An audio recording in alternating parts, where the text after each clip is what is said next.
Hello, hello. Welcome on in. We're doing real cozy vibes today because of me being just a little bit more tired than usual. But this is the type of game where I don't have to be at my absolute well, I guess this would probably load the wrong file. So the last one I was using was the test file. It is the test file. Let me get out of here. Let me load up the actual proper stream file. This should be the right one. There we go. That's looking a little better. So yeah, let me look at my settings real quick. I think... yeah, depth of field and bloom are my top suspects in terms of frame drops. It seemed like depth of field I could get... I saw a little bit more of a possible change with that one. But like I said, I have not gotten a chance to really comprehensively test all of this.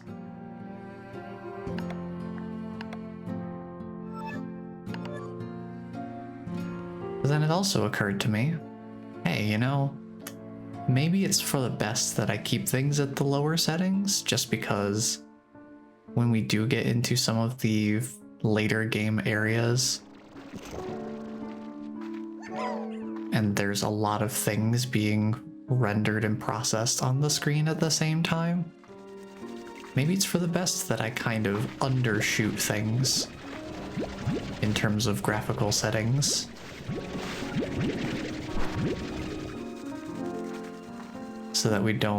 So I'm not potentially exacerbating the issue and accidentally causing more chugging than is necessary.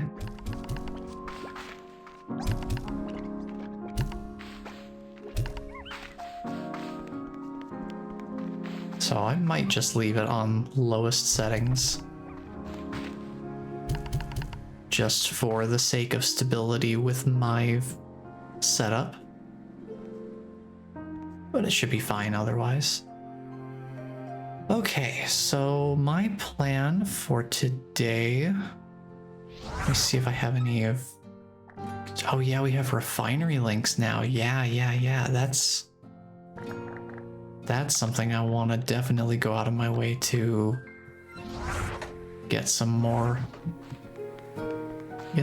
of those. Let's see what we need for those.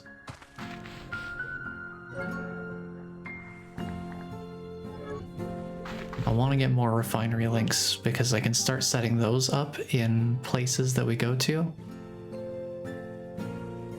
And that would definitely help a huge amount. Let's see, we need more phosphor plorts. Okay.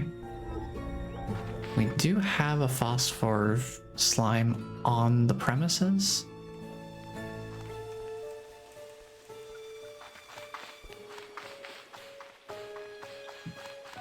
Unfortunately, it looks like it's going to sunrise right now. Yeah.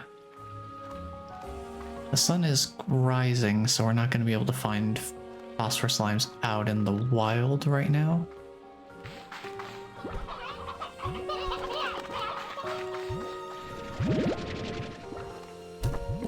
Here, I'll toss some fruit your way.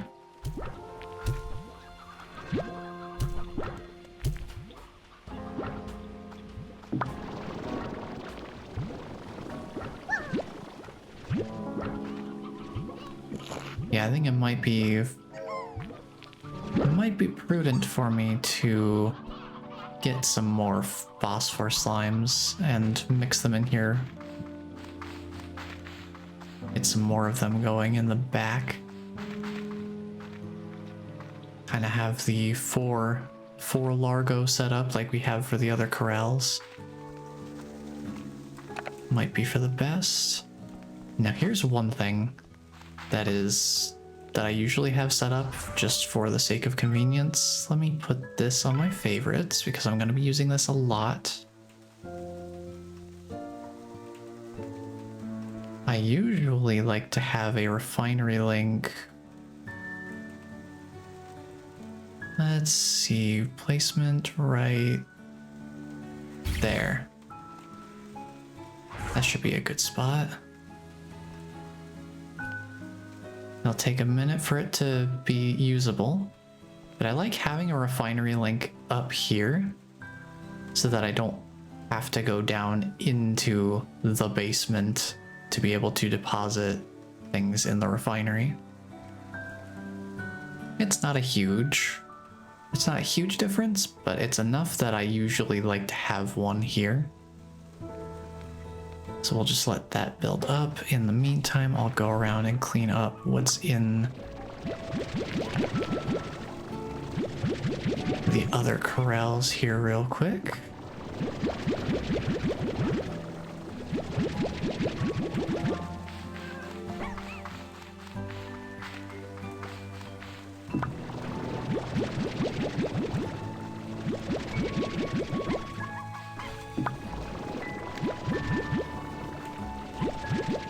I think a storage capacity upgrade would also be good for me to go out of my way to grab. Let me just toss all of these into slime science here. Just so we have a bit more of a supply.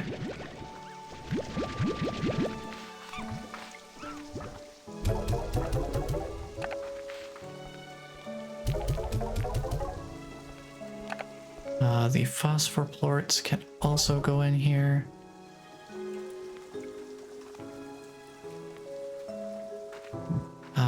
Temporarily, I'm going to put the tangle plorts in there. We'll come back for those. One thing I would like to do is go through... Oh, okay. We have a message at the comm station. I do want to prioritize these a little more because I kind of neglected them on the previous stream, and you do actually get some pretty useful blueprints sometimes. Plus, you know, character moments are always good. It's fun to get to catch up with the characters from the first game. Oh, Beatrix. I was up all night trying to synthesize the perfect gift for you. Hypothesizing, testing, throwing my results in the trash, starting all over again. Finally, I discovered an alternate method. Shopping for something online. The process was surprisingly straightforward. Monami Park, I found a typo. I'm just gonna take a screenshot of this real quick. This one's gonna need to be a Windows screenshot. Thank you very much. Turns out, even in the full game, there are some typos. Surprisingly straightforward. That's a new one. I don't know if that was there in the early access. I can only assume that it was, and I just didn't notice it. I do have some other screenshots of occasional typos I came across. Let me just make a new folder for this real quick. Let's see, I'm gonna make a typos folder because we get one of those now.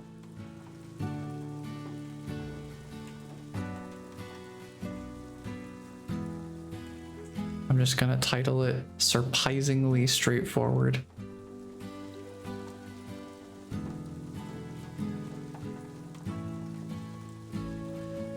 There you go. There you go. The process was surprisingly straightforward. Oh, Victor, I think you might need some spell check on your speech there, buddy. Cool. Now we can make large pinwheels. Thanks, Victor. Very cool. Oh, I love typos in games sometimes.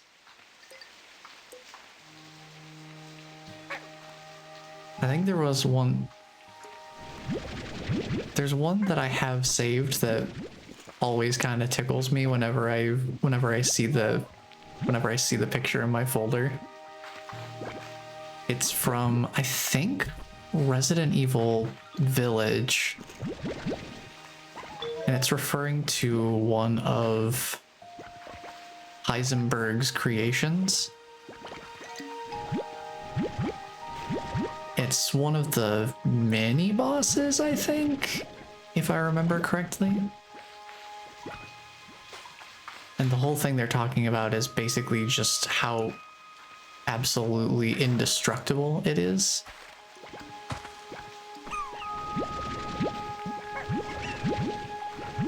But there's like a memo that you can find about it in game. If you are familiar with Resident Evil games at all, you know memos are fun little lore tidbits you can find around just notes left behind by survivors or researchers or things like that.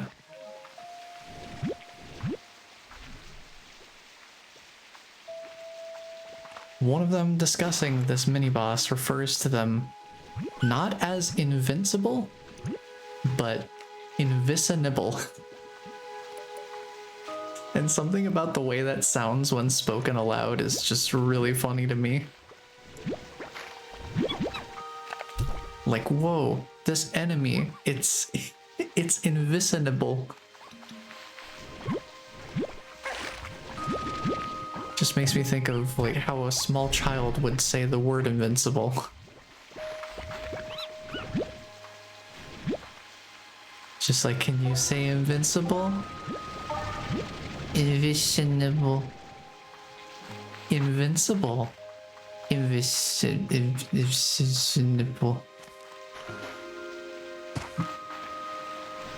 That's just what comes to mind for me whenever I see that picture. And it's like, you know, in another life, maybe I was a proofreader. Or some sort of publication editor or something of the like.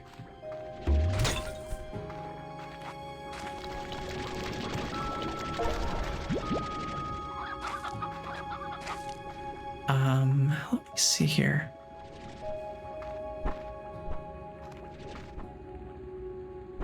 Here, come here, you eat the food. Eat the fruit. It's right there. Grab it. It's right there. Come on, dude. You can do it. There you go. I'll drop the jelly stone in favor of more phosphor plorts.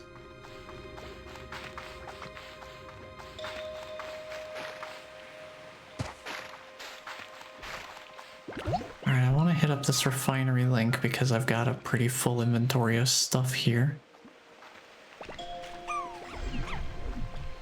And I don't have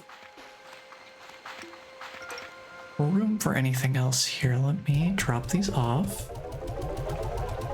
Might as well, might as well.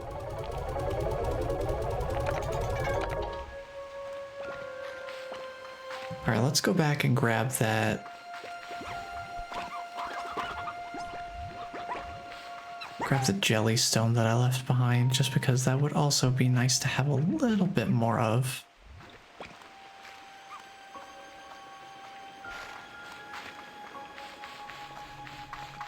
Because we do need that for some certain things. Excuse me. Thank you.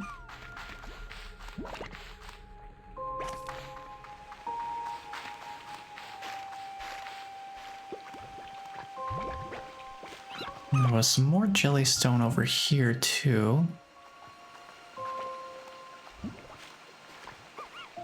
Just gonna grab this real quick. We'll go check the cave and see if there's any diamonds in here.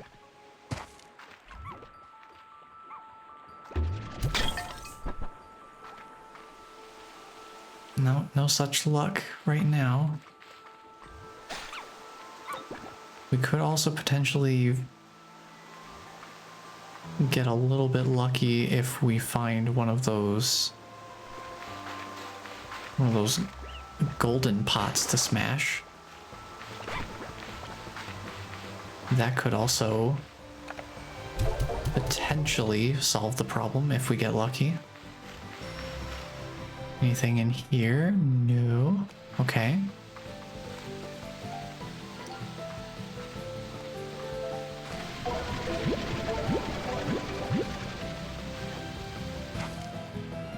Well, beyond searching for diamonds, I did have another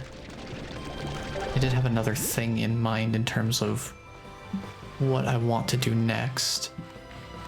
In the interest of getting everything mapped out, getting all the map nodes, I do want to head back to the Ember Valley and get the map node for the northern part of it. Because right now this northern part is still obscured. Another thing I could do today is try and get some of these Gordos cleaned up. It's a possibility.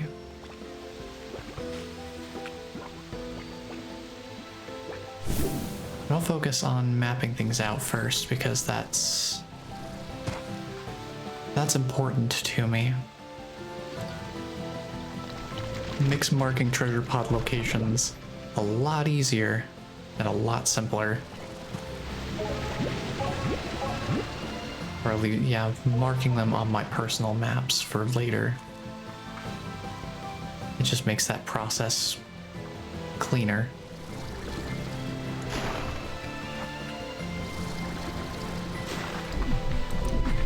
I'm gonna grab some more jellystone.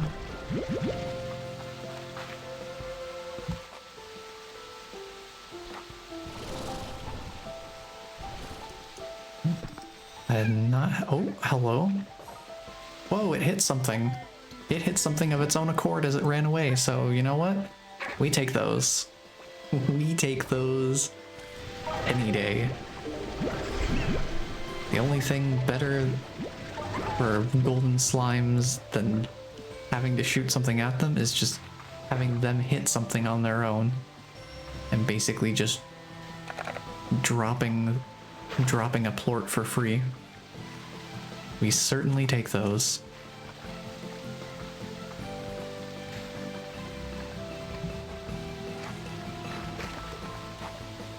I gotta look in all of these caves. You never know which one might have a diamond in it. Let me up. Let me up. I gotta wait for my energy to come back.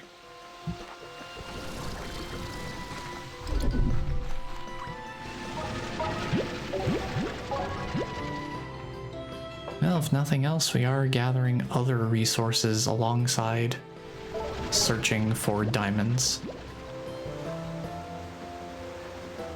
So it is by no means a wasted effort. We are still gathering some important resources.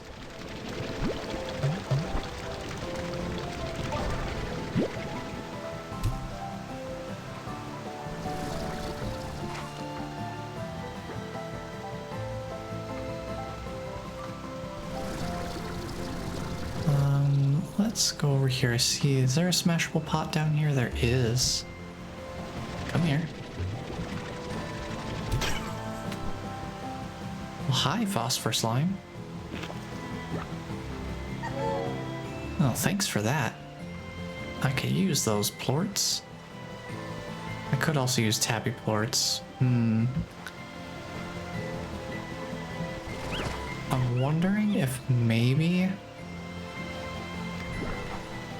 Now I'm just brainstorming here. Maybe I should have a phosphor tabby slime and leave the tangle slime plorts, leave a couple of them in the silo. Just focus on getting tabby and phosphor slimes. Okay, hold on. I forgot to put my phone on Do Not Disturb, and it's throwing a bunch of stuff at me. Let me just deal with that. No more of that, please and thank you.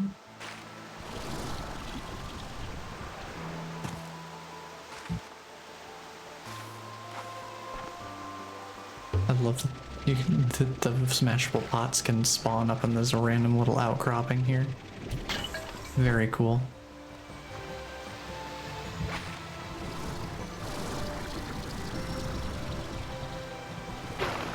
Okay, back through the cave.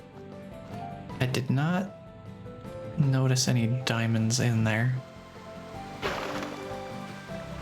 I don't think we're gonna get much of anything in that regard.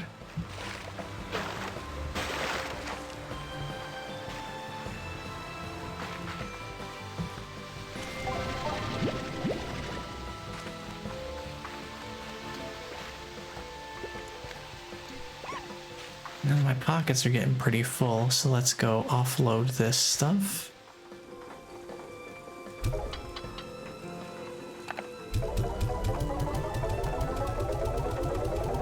Let's get this stuff put in the refinery. Let's not do that with the gold plort. Let's stash that away for a rainy day. See, I'm thinking maybe we just keep these couple of tangle plorts in here, and we swap out the phosphor tangle for phosphor tabby. The chicken setup should still work for it. I just will have to actively feed. I mean, I've been actively feeding them anyway, so that wouldn't really be any different. Actually, you know, that brings me to another concept that I don't know why I didn't think of this. I've forgotten that I'd done it for one of my corrals before in the early access playthrough. I don't have any tabby plorts on me. Let me just do a round of upkeep real quick, and then I will execute my plan in a moment.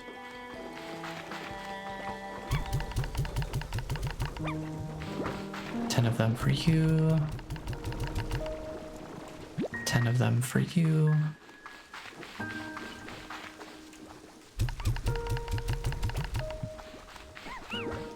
Because yeah, I do want to get some more tabby plorts. I think we need those for storage upgrades, right? If I'm remembering correctly.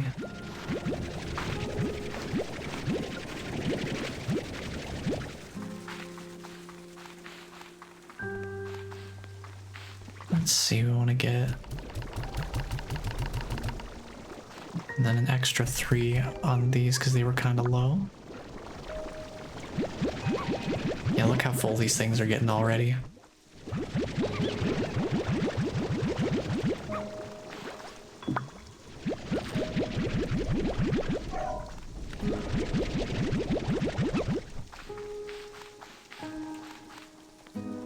Let's drop off the flutter plorts.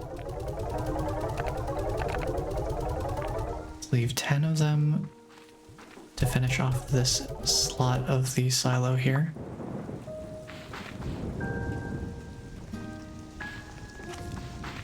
And they dropped some new plorts here, so let me grab those. And then before we head to the back area,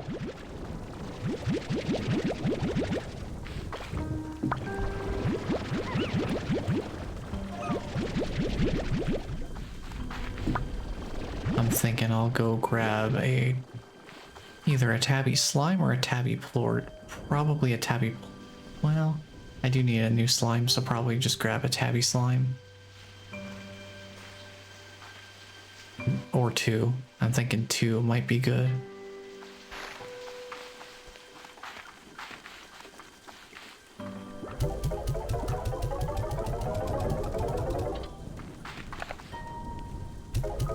Let's get these deposited in here.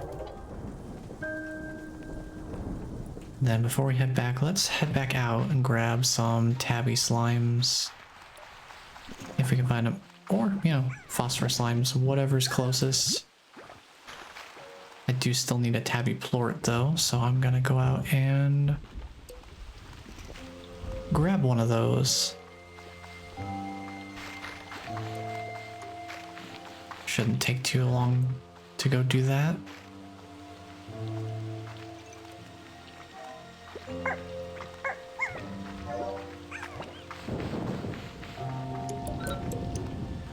Here's tabbies.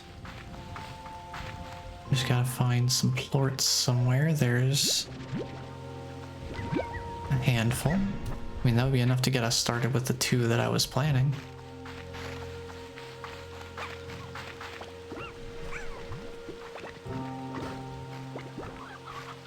I just don't want to overdo it with the number of slimes I have to take care of right now. Especially if I'm gonna have one of them kind of out of the way on one of the expansions.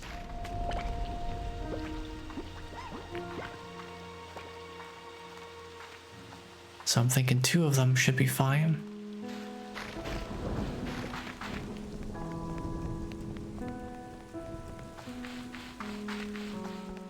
And then I can also change up my strategy of what I was going for over here.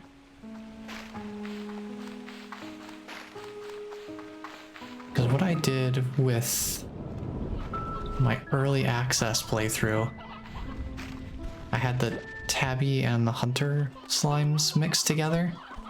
And I think I had, if I remember correctly, I don't know if I have the entry in here. For the hunter, I don't. I believe the hunter slime's favored food is the roosters.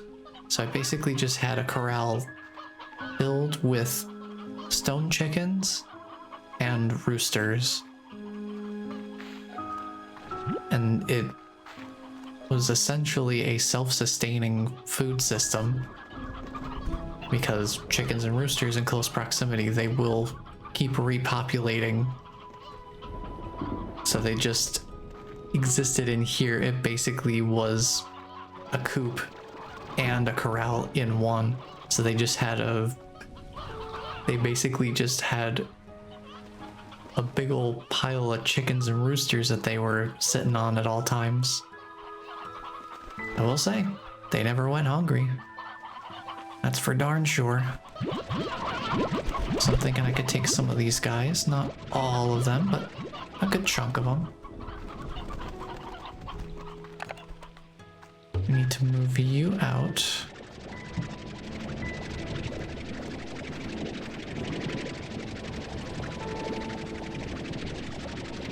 All right, buddy. It's been nice having you around, but it's time to set you free. Return to the slime sea from whence you came.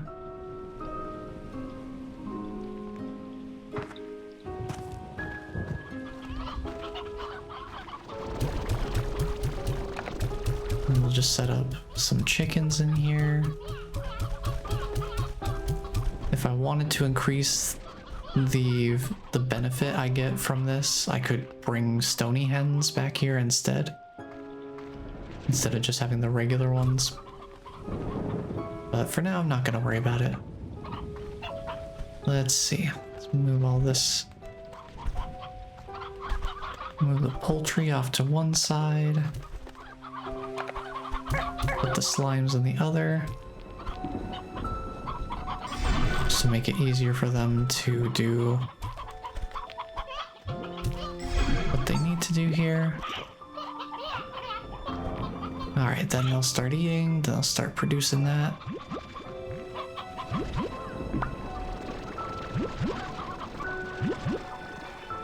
And this does have the solar shield, right? It should, yeah, okay. Because we had the phosphor slime in there before anyway. Okay.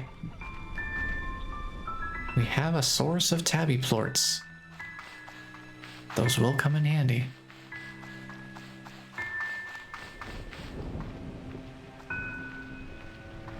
I'll need to double check if that's what we need for our storage cell capacity upgrade. Let's toss these in here. Let's see here. Tank booster. Yeah, we do need tabby plorts. We also need angler plorts. Okay. That is fair. 10 angler plorts for the next upgrade. We could probably just snag those from the tide pools as we're exploring. In theory.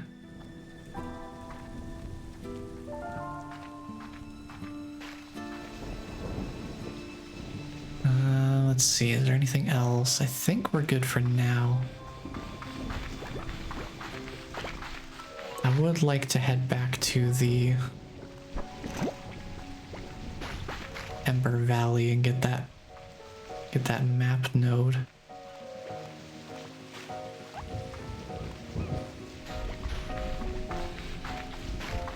I'm gonna check the spot one more time, just in case any diamonds have spawned in here.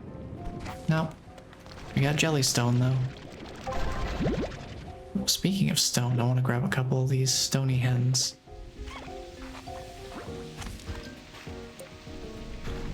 Could potentially run replacement.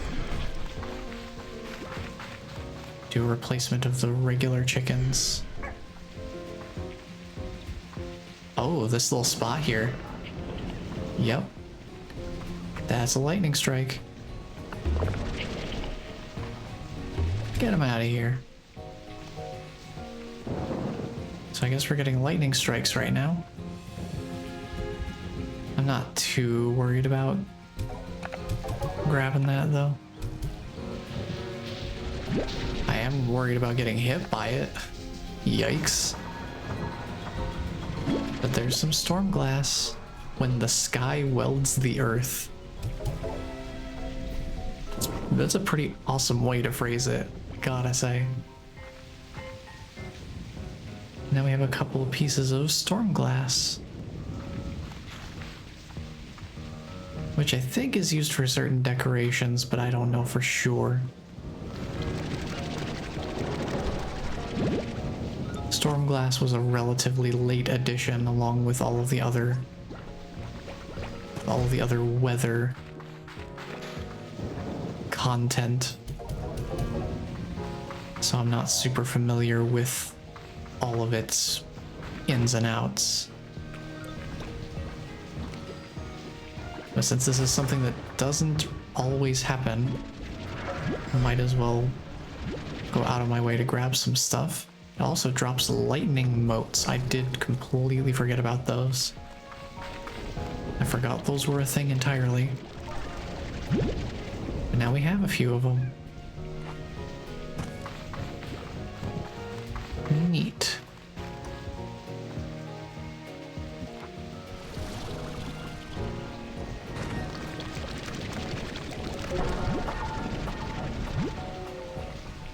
Oh.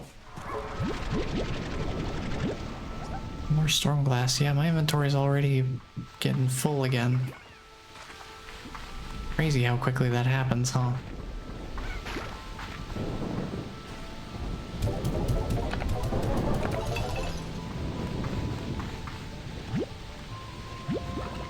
Grab some of these scattered tabby plorts that just happen to be around. Might as well toss those in for good measure.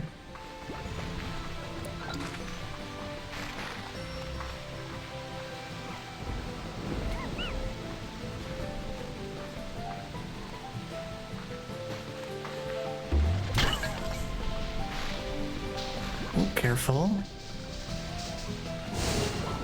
Don't want to get hit.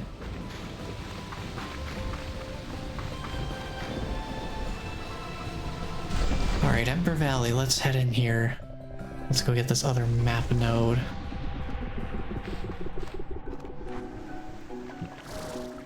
Need diamonds hanging out in here.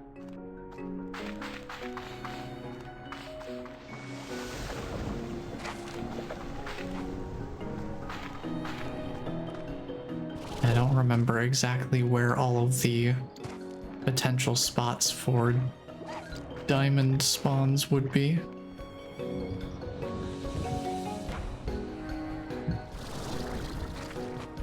While I'm thinking of it, since we're here, and now that I have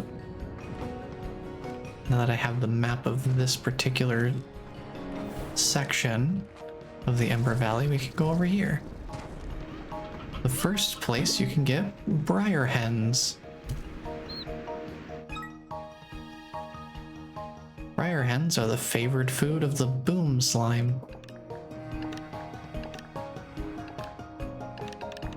I forgot you can check the foods themselves and see which slime has that food as their favorite. So yeah, hunter slime favors the rooster.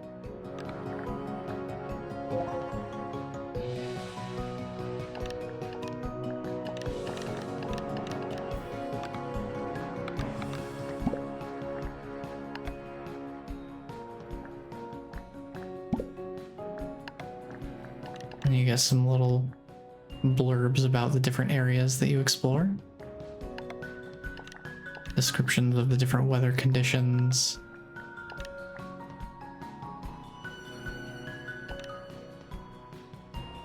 Greatly reduces agitation of all nearby slimes. This is mainly to keep slimes from getting in a mood where they decide to jump around a lot and potentially escape. Oh, they just straight up have quantum drones as a tutorial in here. Okay. I did not know this was here. Well, we'll get to that when we actually have a drone. I don't want to be jumping the gun too quickly here. We also have these prickle pears.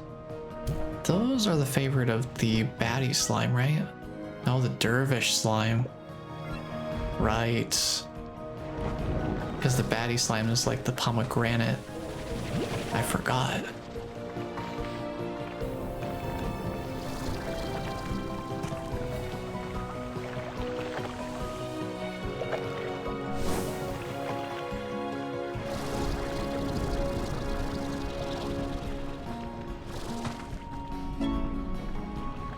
Slime fall. Oh. It's raining slimes.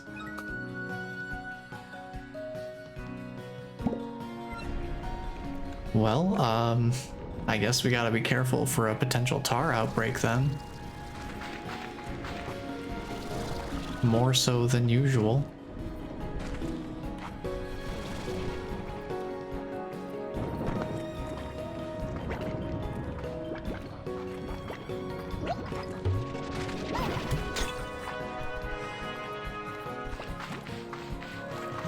Let's see, I want to head this way. Where are you at? Where's this passageway that I'm thinking of?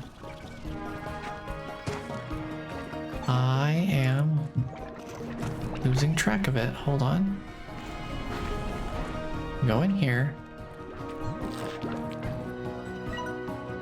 Should just be right here.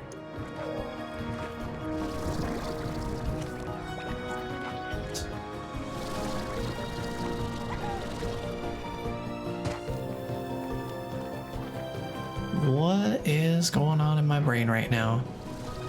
I'm having trouble finding this spot. Oh, well. Treasure pod. I guess we can take our funny little screenshot here. Let me just switch back to rectangle mode. Say click, take a pic.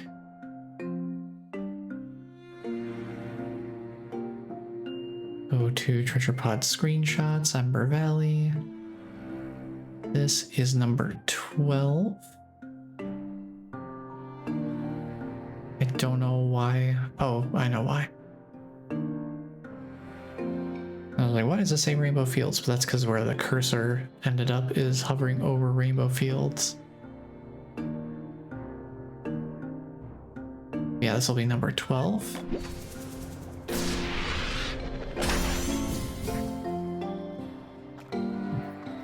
Okay, let's see where. Oh, that's right. It's back here. I briefly forgot how to get to this cave system here, but I remembered. Wow, okay. There's already a tar outbreak in here.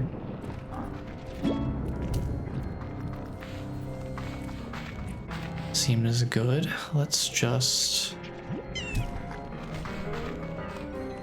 keep on moving through here and not stick around.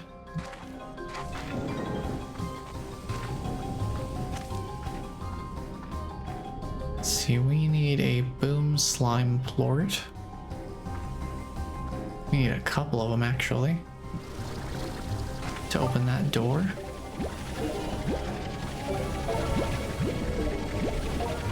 Grab some sand. I seem to remember needing that for an upgrade that would be nice to have.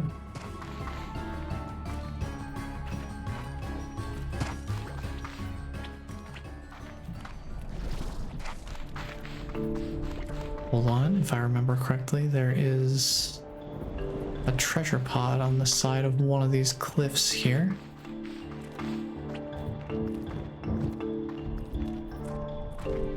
Another spot where odd onions can grow. This one grows alongside the heartbeats, interestingly enough.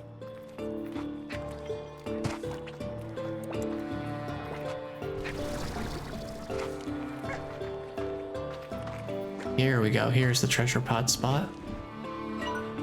Oh, but it's in the it's in the area that I don't have a map for. This is why I want to prioritize getting the map as soon as possible.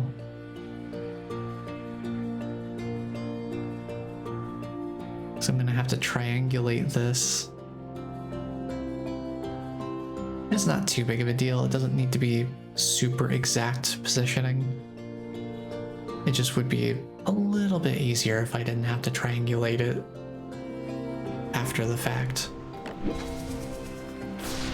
Just a tiny bit. Take that, decoration, thank you.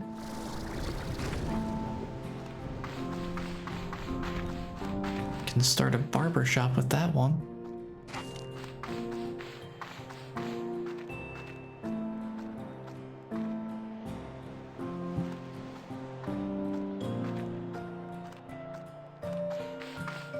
Let's keep on moving ahead here.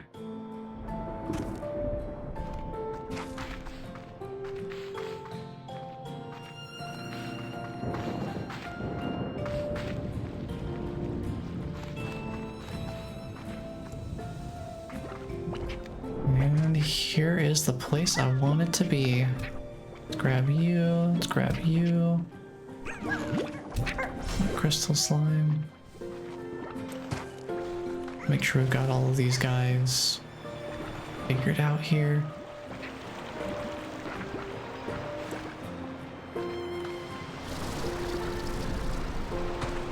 Let's see, I want to go up.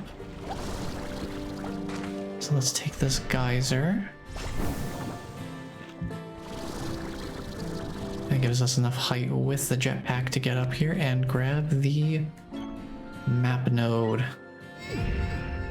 Thank goodness. We're finally working with a full map now for Ember Valley. Very nice.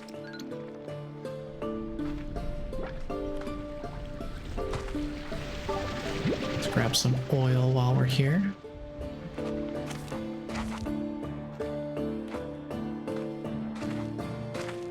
Now this is a Gordo I definitely want to prioritize handling, because this can be a very nice shortcut if I remember correctly.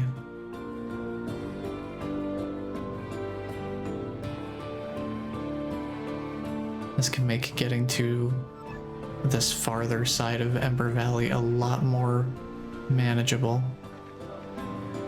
We do not have nearly the feeding resources to accomplish that, so I'll have to come back more prepared. Let's grab this treasure pod real quick though.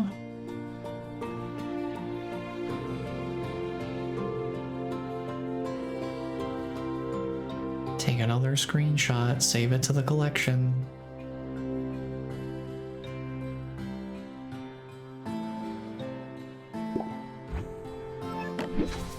make sure I'm keeping track of stuff here. Ooh, another warp depot blueprint. Cool, cool. Those do come in handy sometimes.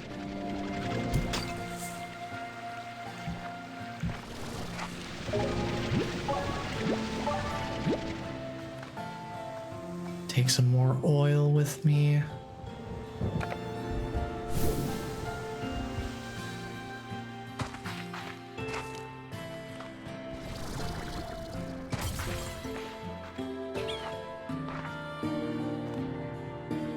We have a crystal Gordo over here.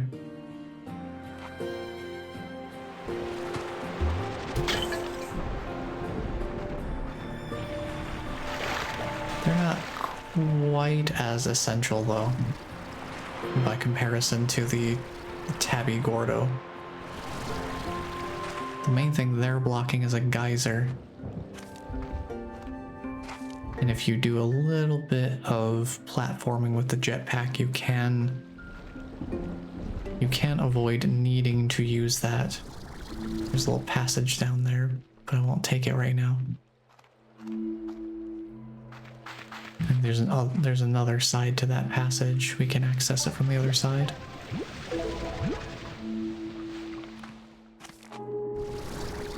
Yeah, this guy's just blocking a geyser.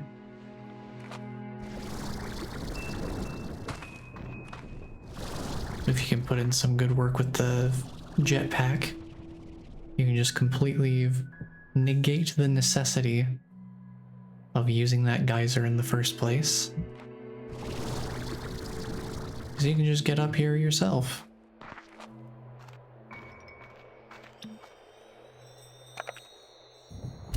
Oh. Well, just barely missed him. That's not too bad though. Not a big deal. Hey, we can get some water now. So now we have water in the water tank, so we can just shoot out water. Oh, hi. Ghostly drone. How's it going, buddy? Come here. Awesome. Alright, let me just mark where this was on the map so that I can keep track of that.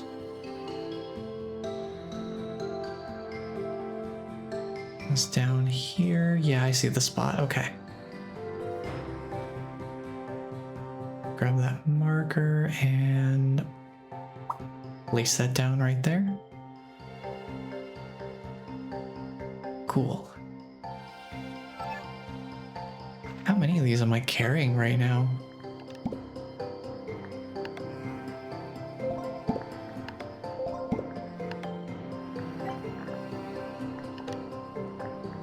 I suppose if I could find the...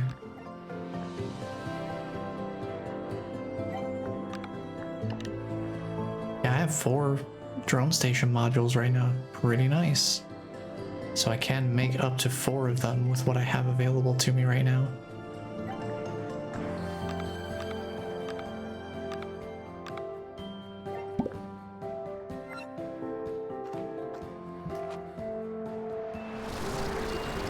Funny little treasure pod hidden behind the waterfall here. Classic hiding spot.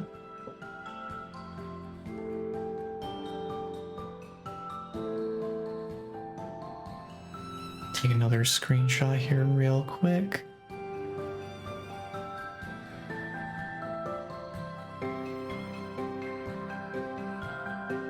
There we go, there we go.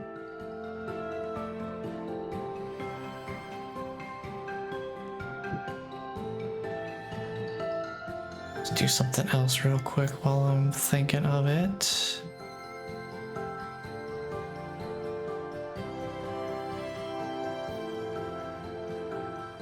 Okay. Let's see what's inside here. Golden angler statue. Okay, okay. We got some more decorations going through.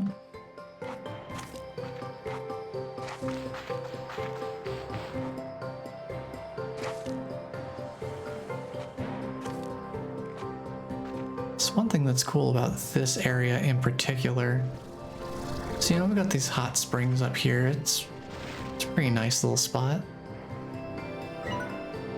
You can see it pretty easily on the map. It's just a nice clear blue area here. If we actually go down here, behind the waterfall, there's actually this sort of lava pocket here that's providing the heat directly underneath the hot springs area,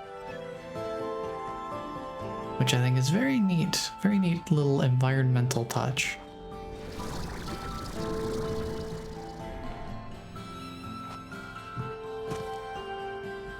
And also a mysterious Lord door here. Oh, they moved the treasure pod in here. Interesting. I feel like the treasure pod used to be up here or something in the early access. I don't remember it being back here.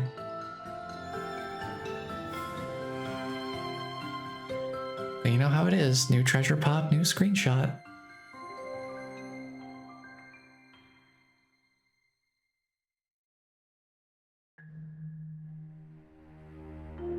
See, the reason we're cranking these out is because we're still pretty early in the process. Once we get down to the last few of them, it's gonna get a little more tricky to find them. It'd be really nice to have a portable refinery right about now. Drop off all of this stuff weighing down my pockets. There's another treasure pod down here, so let's take another screenshot.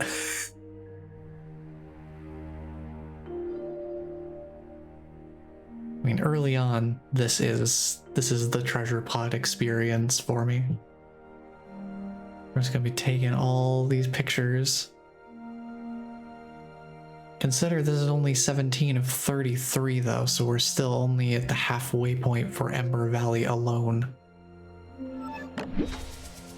And some of the hiding spots can be pretty out of the way and, dare I say, deviously hidden. Let's head down here. Because there's another treasure pod. This is what I mean by the stacking.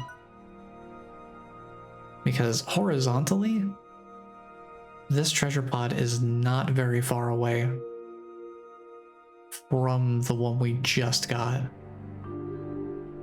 So on a two-dimensional top-down map, these markers are definitely going to overlap for me. Oh, happy statue.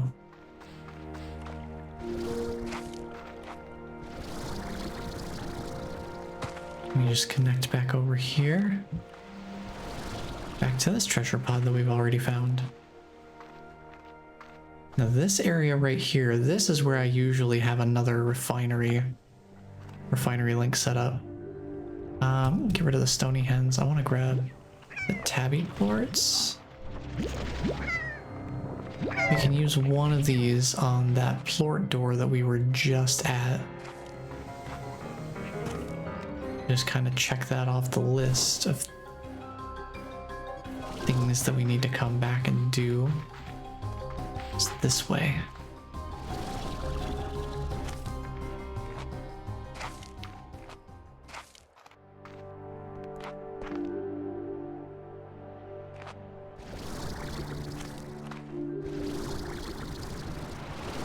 Let me just pop back in here.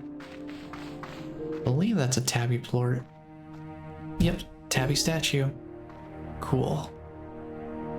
And then we just need Batty and Boom slimes.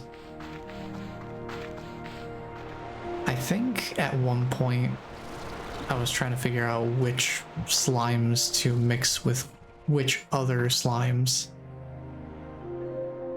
And I ended up mixing the Batty and the Boom slimes together. I have to say, I love I love saying the name of the hybrid combination, just calling them Batty Boom slimes. Something about it just really works super well.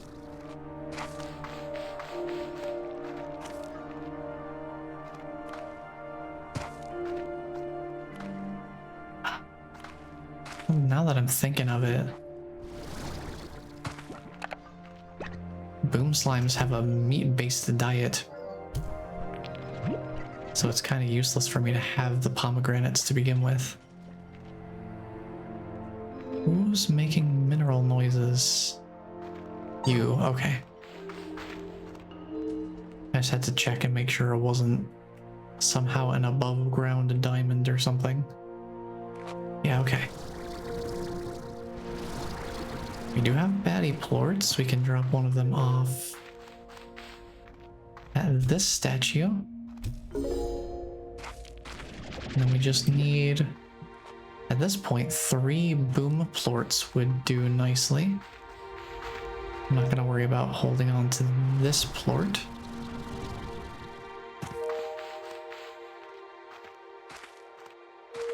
I'll hold on to the tabby plorts for now.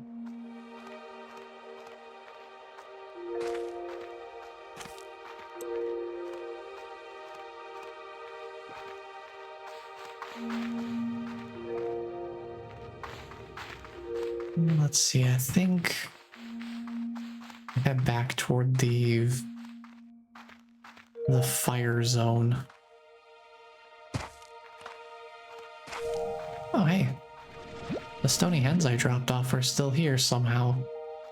They managed to survive. There's a bunch of tabby plorts out here too, so might as well grab them. I do need more of them.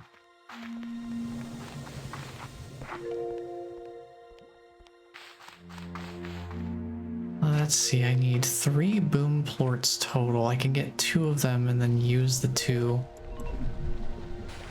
on a plort door.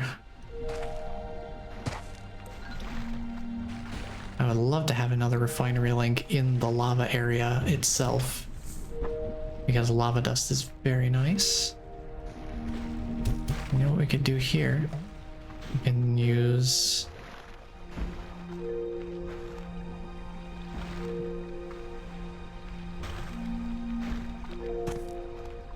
Here, come here, buddy. Come here, buddy. Have some food. Grab these boom plorts and then keep moving.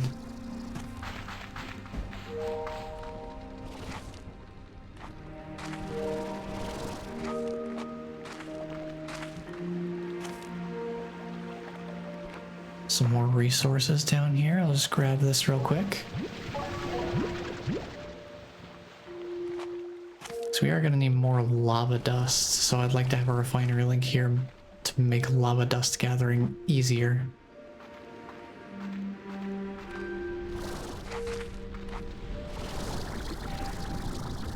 Wedge myself up here. You can see one of the treasure pods from all the way over here. A little easier if you turn your field of view up and then use your peripheral vision to kind of spot it. There's a treasure pod in the middle of the lava, just hanging out here. Partially submerged even.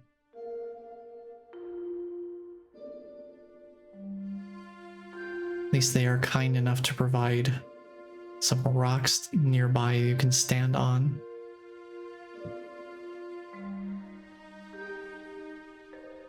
So you don't just have to dive face first into the lava to get it. I'll grab this real quick. Ooh, another warp depot blueprint. Okay, okay. I see you, game. I see you.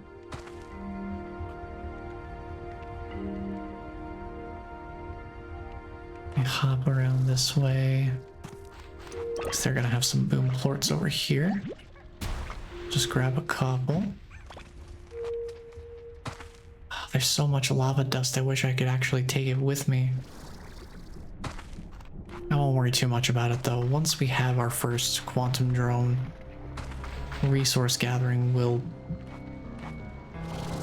be a matter of time rather than having to hunt around for stuff manually. Actually, you know what? Now that I'm thinking of it, it would probably be the most effective for me to just keep going through the fire area.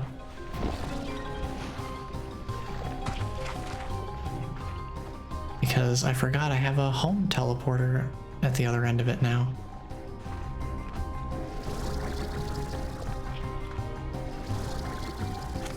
So I can just take that as a really convenient way to get back. Oh, well, the whole point of me having the boom plorts was to go use them, so... I don't know, I'm second guessing my pathing here. I'm trying to think where... Oh, the baddie Gordo is on the other side of that, okay. That makes sense.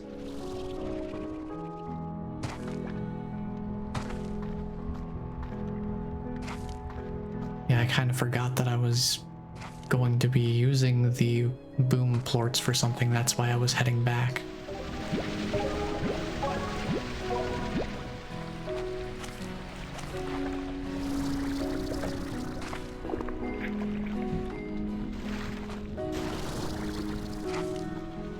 It is okay. I'll start heading back now. And I'm going to start with the door that was over here in the cavern early on.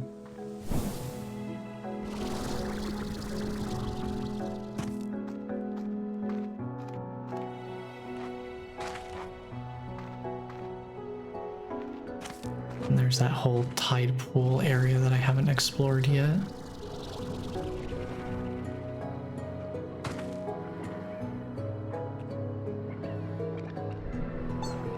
Give me a moment to let my energy recharge here.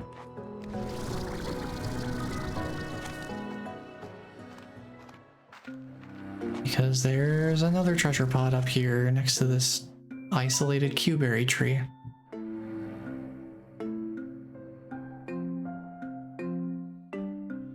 Another screenshot for me.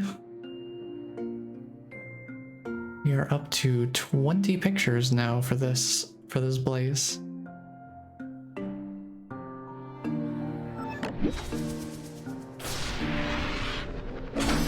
Stony egg lamp. It looks kind of like something out of Sky Children of the Light. Or something akin to that. Let's see what we can do here.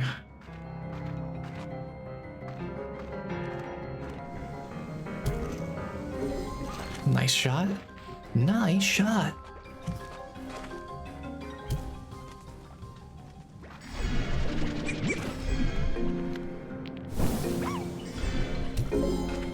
We did need 3 boom plorts for this. I seem to vaguely remember that being a thing. That's a good thing I grabbed an extra. Because we needed it. There's a rock Gordo that's blocking a geyser that takes us up to a little isolated area. I think there's at least 1 treasure pod up there. There might be 2. Can't seem to remember for absolute certain though. But I do know there's another treasure pod up here, so we're gonna grab this one. Which means another screenshot for the collection.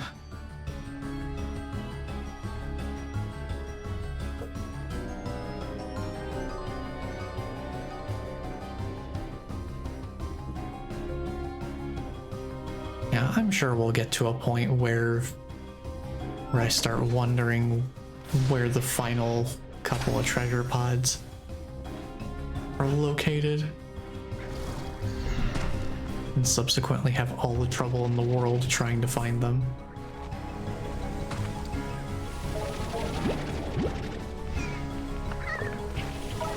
Excuse me.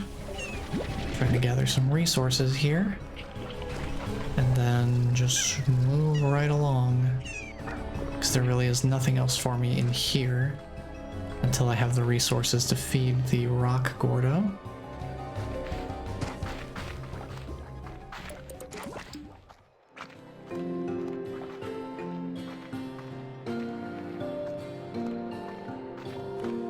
So we're gonna go open that other plort door that we just needed one more boom plort to open up.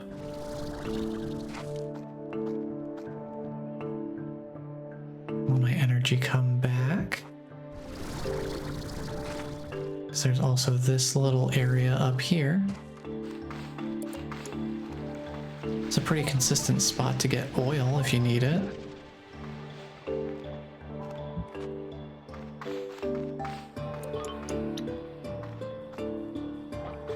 There's usually at least one geyser of it up here. And then, of course, another treasure pod.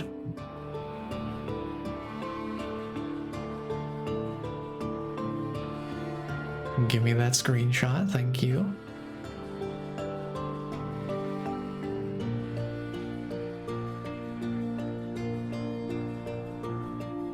There we go. What's inside?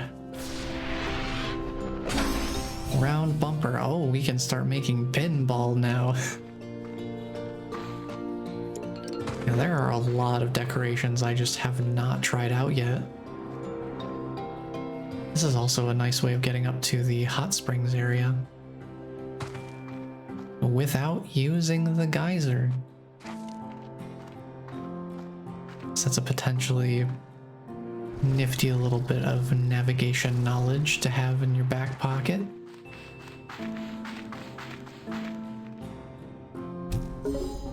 Honestly, that's one of the most valuable things that you can do in this game, is just walk around the world and get a sense of how everything connects together and which paths lead to which other areas. Because sometimes there just is an easier way to get where you're going.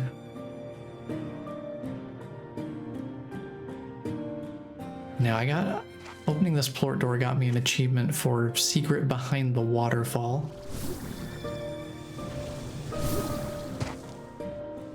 And that's because this leads to an entirely different area.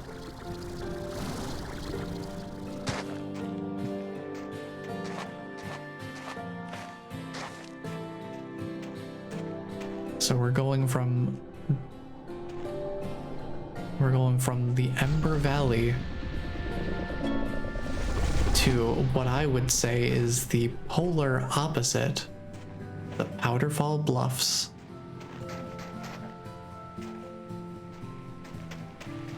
Before I get too invested in the exploration part of things, we've got snow. Snow is pretty fun.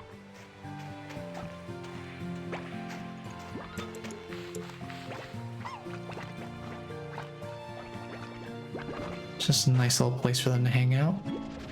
You can also acquire snowballs from these piles here.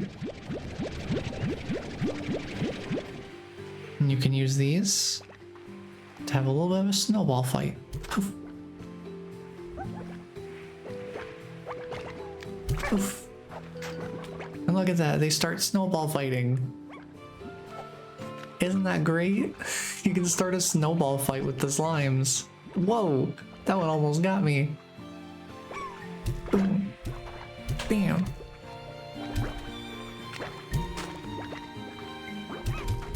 It's such a fun little interaction.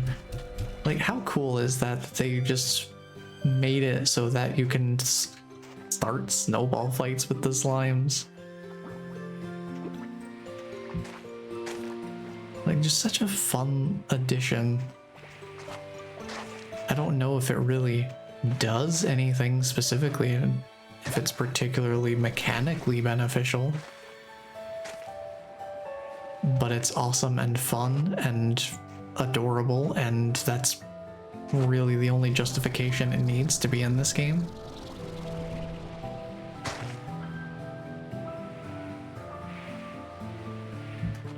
I will say Powderfall Bluffs does have an interesting exploration gimmick to it.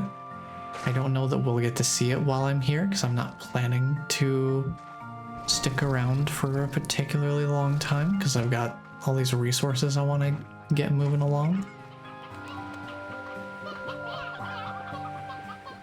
But hey, for any fans of the original Slime Rancher and who remember the Saber slime Largos, the Powderfall Bluffs finally added just the straight up Saber slime on its own. It's not lost to time, once believed to be long extinct or only existing as distant feral descendants. So we have full-blown Saber slimes in this game. And I thought that was very cool. Give me that map. I guess half of the Powderfall Bluffs opened up there. And the other thing about this place, besides its exploration gimmick, is this stuff. Sun sap. You would not believe how much trouble I had trying to find even one sun sap resource deposit. I think the only ones I had ever found during my playtime in early access were ones that I could find from, I think one or two of the treasure pods in this area gives you sun sap. But for some reason, the sun sap just was so difficult for me to acquire.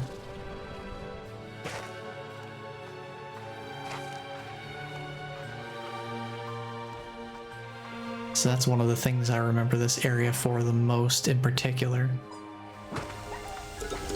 Whoa! Boom slime tower!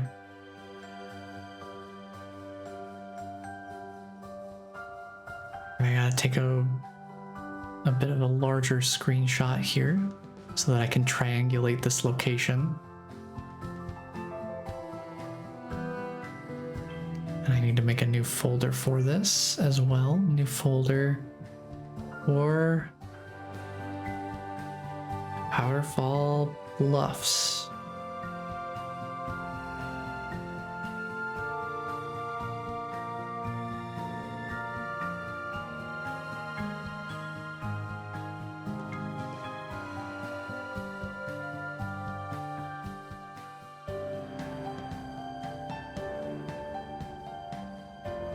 Powderfall Bluffs 1. Perfect.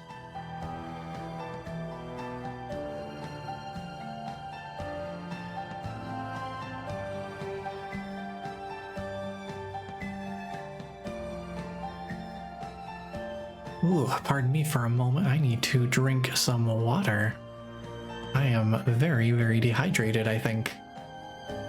So let me remedy that real quick.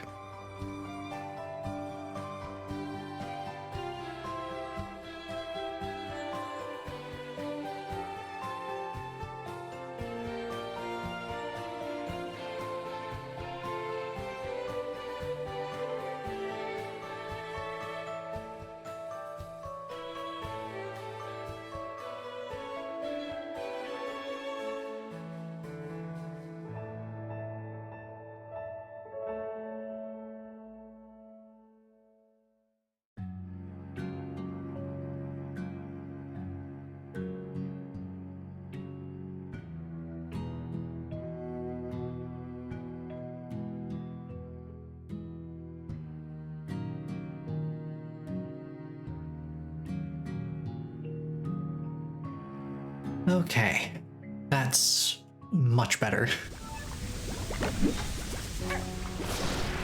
What we got in there? Frozen Flame. Oh, that looks nice. At least the icon for it looks nice.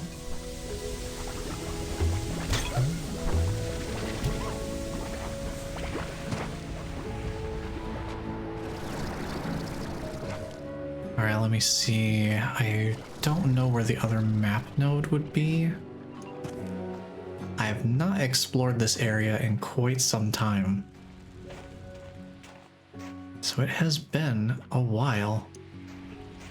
Yeah, even just being in here, like there's a little bit of frame drop just looking in this direction inside of this area, so it's probably for the best that I keep my settings a little bit on the lower side.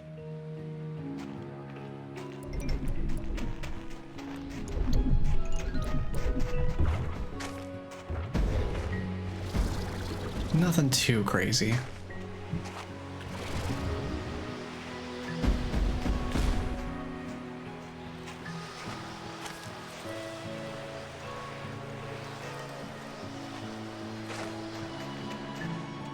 Just trying to find my way through here. Ooh, golden pot. What we got in here?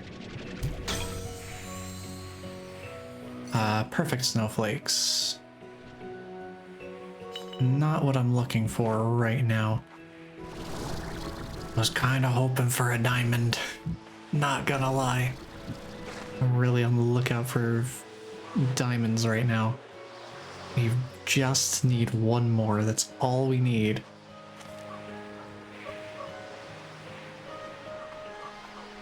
Just need one more gosh diddly darn diamond. And then acquiring the rest of whatever resources we need should not be nearly as much of a problem. There's the other map node. Perfect.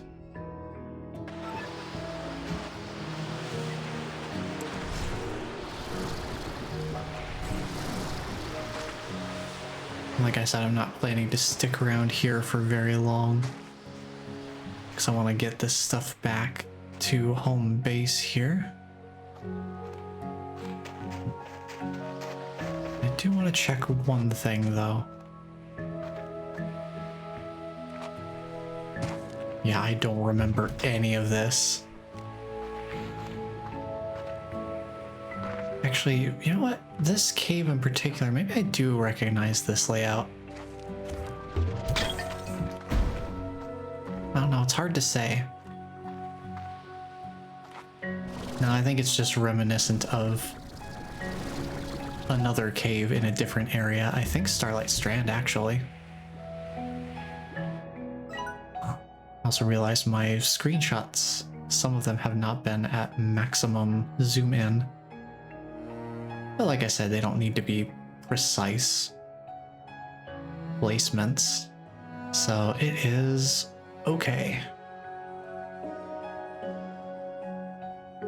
Hopefully it's just the first Powderfall Bluff screenshot that had the bit of a zoom out, just from me looking at the whole area. Snowy Teleporter, a set of 2 teleporters that allow for travel between 2 locations of your choosing. Very handy. Yeah, I think I'm gonna dip. I'm gonna get out of here.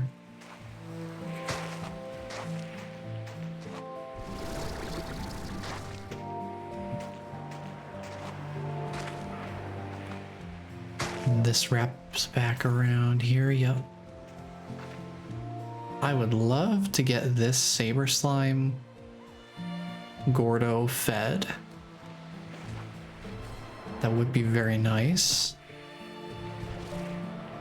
But I don't know if I'll have the resources to do that. Here's what I'll do. I'm gonna put the sun sap right there. I'm gonna try and gather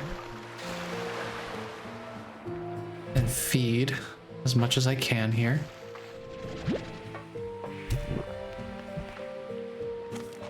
Thundercluck hens would be ideal, because I think they provide the most value, but I think everything's been eaten here. Looks like a lot of feeding has happened. So we might be out of luck. Yeah, it'll leave probably a couple of meat-based foods left to feed here. Darn. Oh well. It's at least a tiny bit more progress.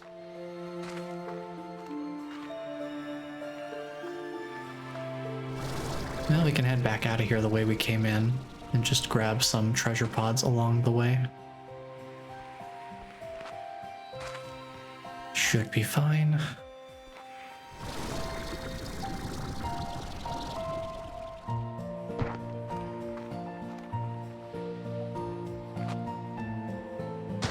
There's one right here. Might as well keep chipping away at it, right?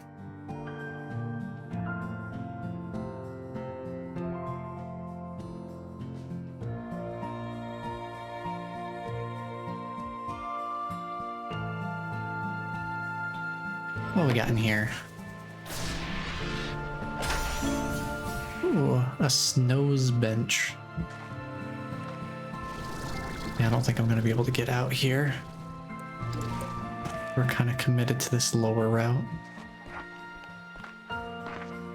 But that is okay.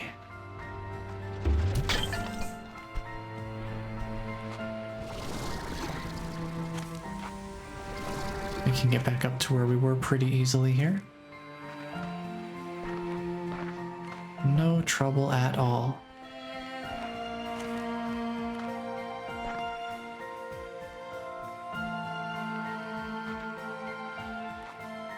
Well, since we are here at nighttime, we actually can see the exploration gimmick of the Powderfall Bluffs. Once I get the screenshot saved, of course.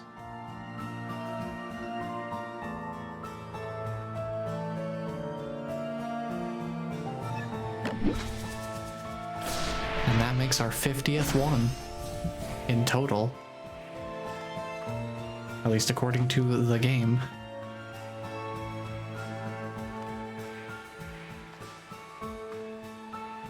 So yeah, these Aurora patches you might have been seeing earlier. When it comes to nighttime, these are actually solid and traversable.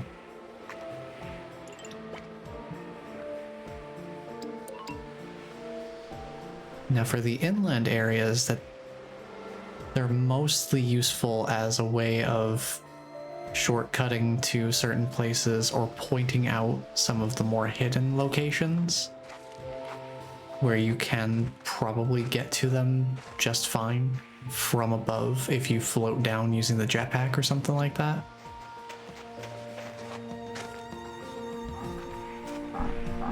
Like here's that cave we were in earlier.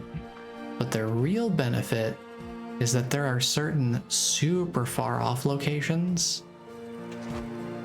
Like I think that lone tree out there might be one of them.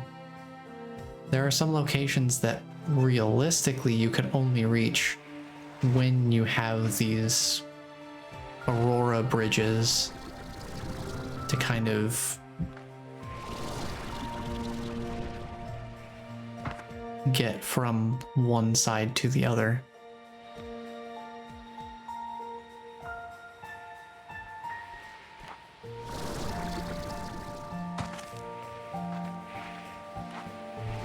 Can I get up here? I can. Nice. Because I see that treasure pod right over there. I'm curious if I can make my way over to it from here. Oh yeah, easily done.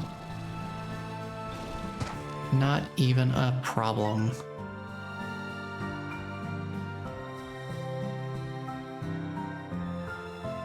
Grab that screenshot real quick.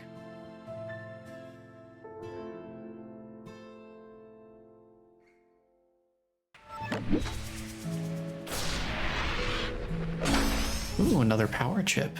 Thank you. Let's see if I can find anything else while I'm over here during the brief time that I plan to stick around.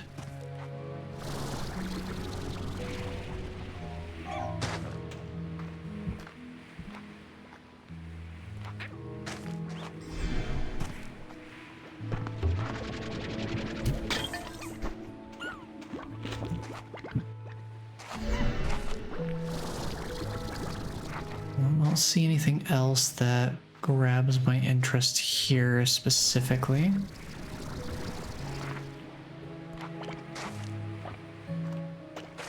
But here's an example of the light bridges kind of leading somewhere.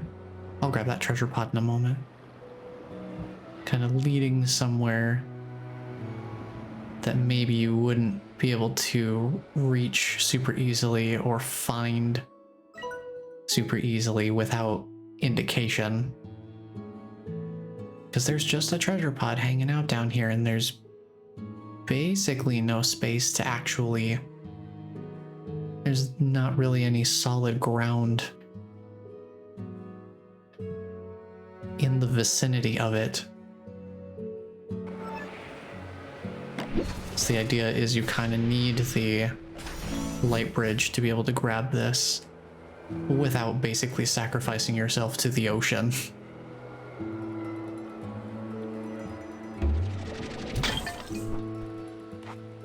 There's just some stuff like that. There's a good number of treasure pods that are just down. They're just close to the ocean. This, and then the other one that I said I would get in a moment, are two of the more prominent examples of that for this area.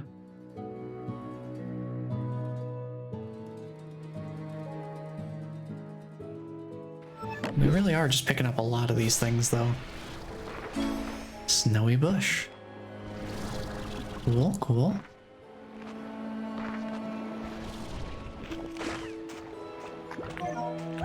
Let's take a quick little jaunt through here.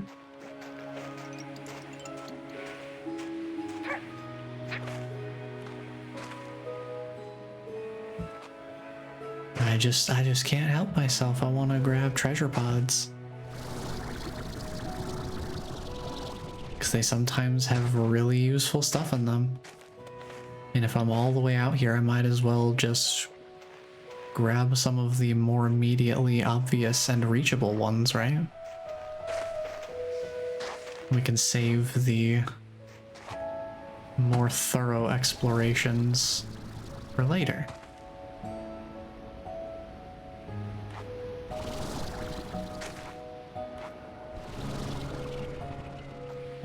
I will say, while it's nighttime though, I do want to go over here.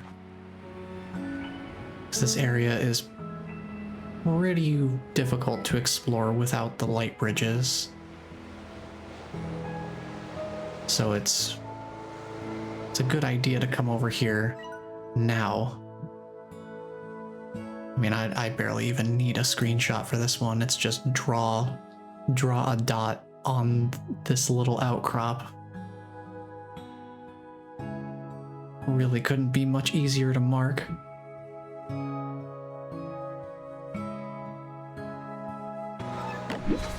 I will open that up.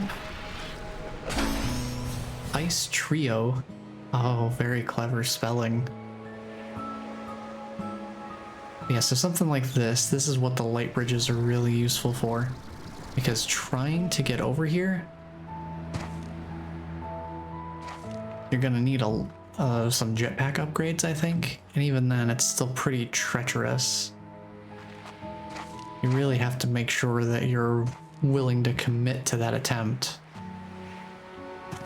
Otherwise, it's straight to the slimy depths with you.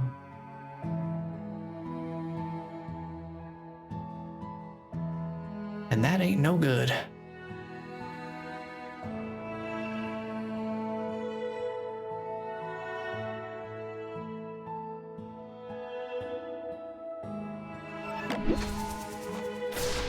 Let's see what we got in this one.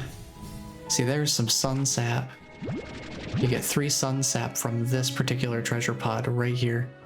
So hey, if you're looking for sun sap, this spot right here. Right here.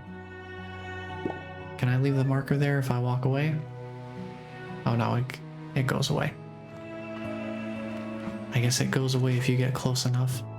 I just want to put a marker down for it so you can kind of see it in context of the map. Separate from the big indicator. See, right here, right in this little area, there's a treasure pod there. Get used 3 sun sap to start off with. And I personally highly advise that because, at least in early access, finding sun sap was not easy. I'm having a bit more luck with it now, so I wonder if maybe they retuned the appearance rate of it in the full release. Because it sure feels a lot more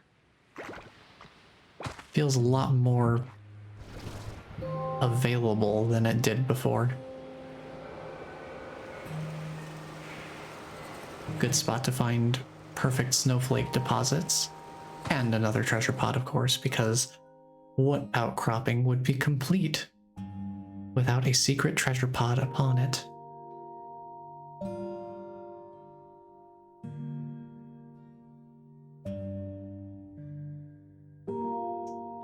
And just in some pretty surface level exploration, we've already got 10 of the 24 treasure pods here. Ooh, snow globe. It's nice. And I know we've got at least 1 more treasure pod to grab on the way out.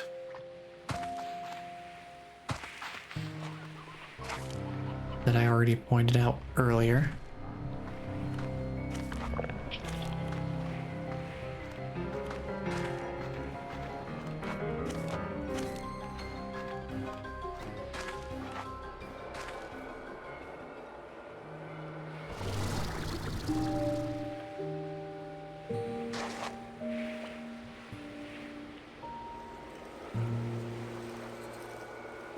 See, that one was down this way, right? Yeah, right here.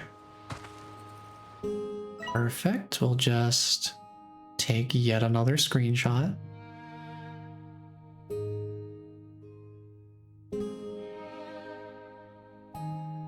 At the very least, I can say I'm very prolific with the number of treasure pods that I've been able to find on each of these streams. It will eventually slow down. And it'll take a little more time for me to locate what few treasure pods remain when we get to that point.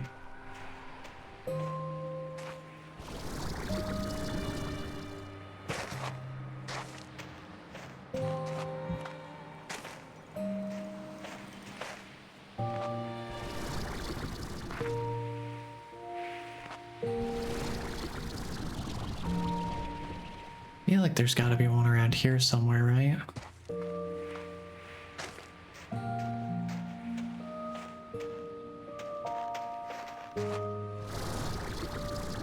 Kind of take a look around here.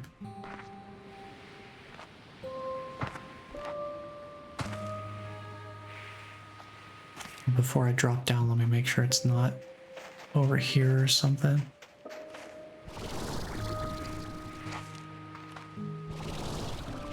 And I think it's just the drop down back into the entrance area where we started.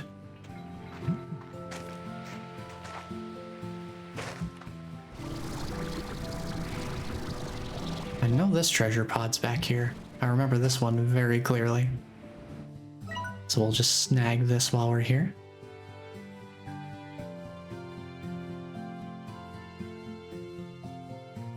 Pretty easy deal. And that's already half of Powderfall Bluff's treasure pods located.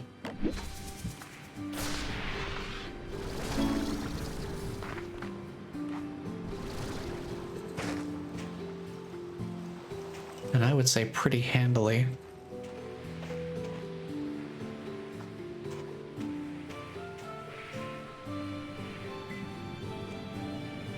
And then, yeah, this is a little return point for the...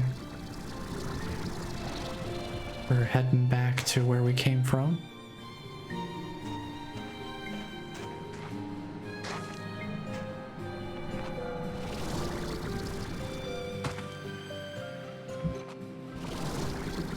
Just kind of taking a quick look around the cave before we leave. That's the drop down from above.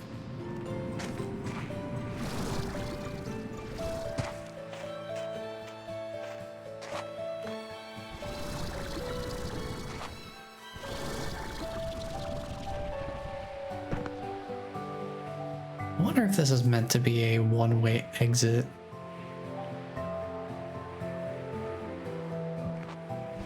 Maybe we can get just enough height, yeah, to get up here.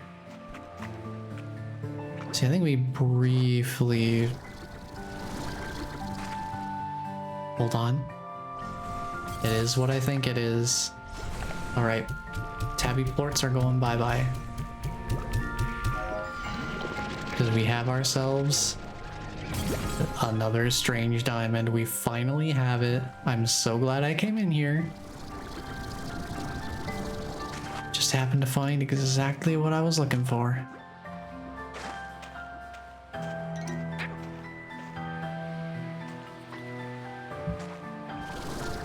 think there's a treasure pod over here, right? Yeah. Alright. I'm gonna get out of here because I need to get myself a quantum drone. I've been waiting so long for these things to be added to the game, and also have been waiting since starting this to actually have the resources to build one.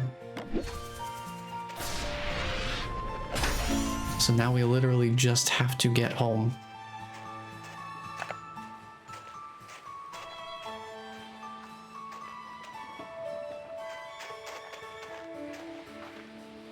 That's a wrap, guys. Stream's over. Objective completed. Yeah, sure.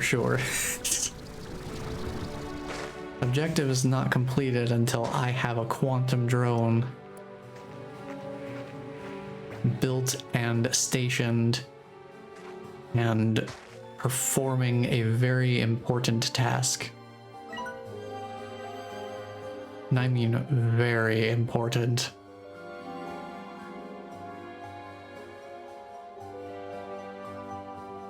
Also, hello Ninja, welcome on in. Good to see you. I hope you had a good Thanksgiving.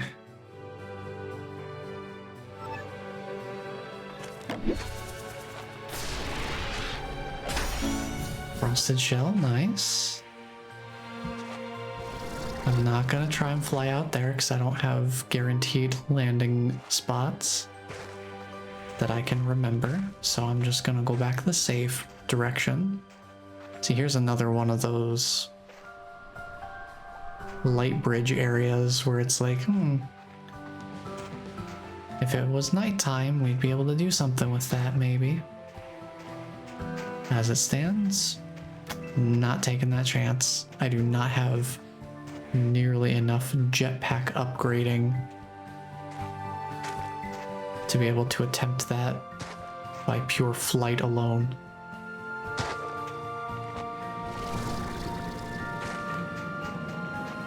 At this point, all I want to do is just get back home.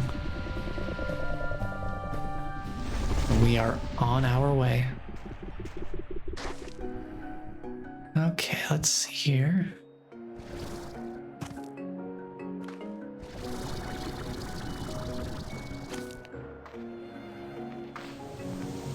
A geyser to take us back out of here once we have a full launch here.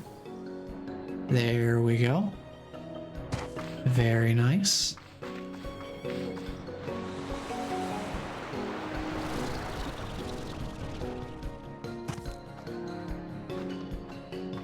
Now looking at the map, I do think it is faster for me to go to my home teleporter than it is to go back through the normal area and just run back home manually.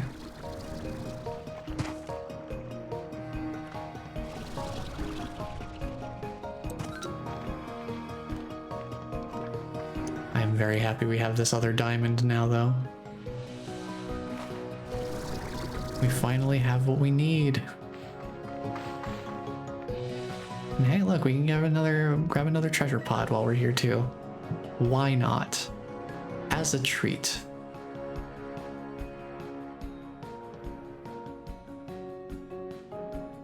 Let me go back to the Ember Valley here. This is number 23. That leaves us with only 10 more to find here, and we still have all of the tide pool area and the little ruins here to check.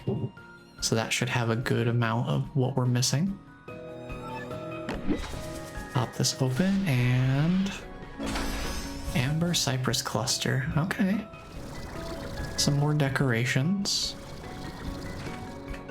Always nice. I do at some point want to at least attempt to decorate the ranch to some meaningful extent, because I never really did that in the early access.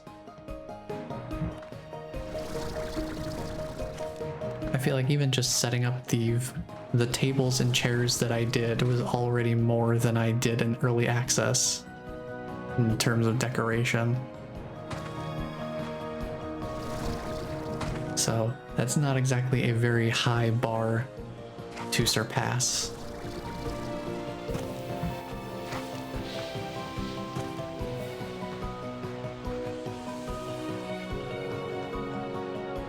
Pretty nice overview of the area from here. You really feel that heat haze effect. It's very strong here. Maybe it's just because of that particular spot. I don't know, it fades in and out.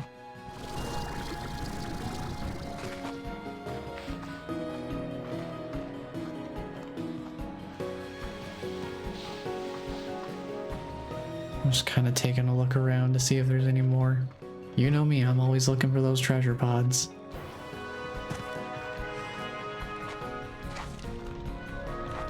There's no way I'm gonna remember every single spot. So I'm always trying to keep an eye out for the ones I may have missed along the way. Ow.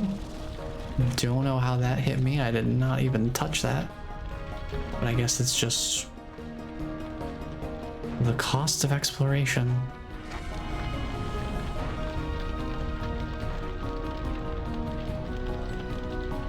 Alright, let's head on down.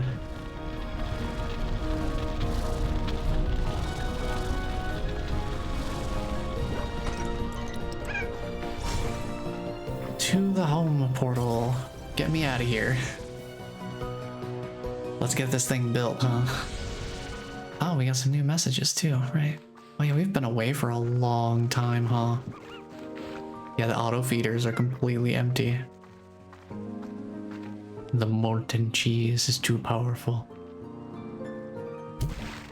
Oh, that's water. Yeah, that's exactly why I usually keep my inventory slot selection on the water tank, because if I shoot out from the water tank, it basically means nothing. Honestly, that's probably the most value I get out of the water tank, is just not accidentally shooting something out of the tank that I don't want to shoot out. Ooh, that's a good haul of resources. Okay. Now I'm a little behind on my upkeep, so let me remedy that super quick.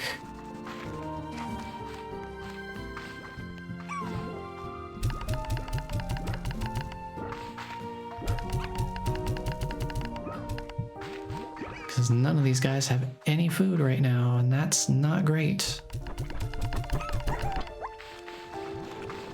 That is not the way I want things to be around here. So I gotta take a moment to clean this up. At least we have plenty of crops to work with. The food is here, it's just not in the feeders.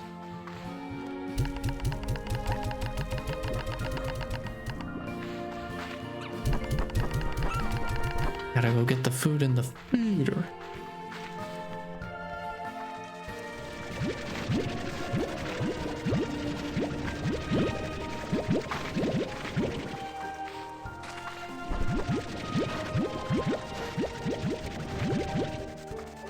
There we go, and then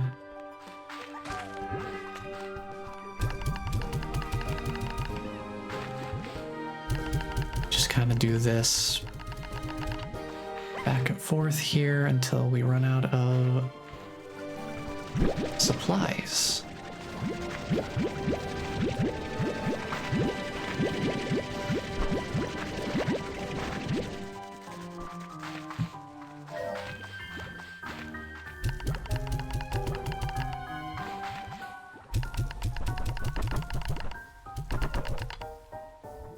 Okay, now I gotta work on getting these. Oh my goodness.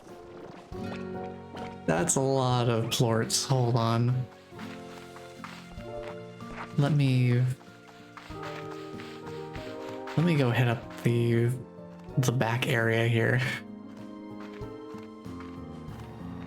Let me see how many plorts we've got going on over here. Oh, well, there's no roosters in here. That's a problem.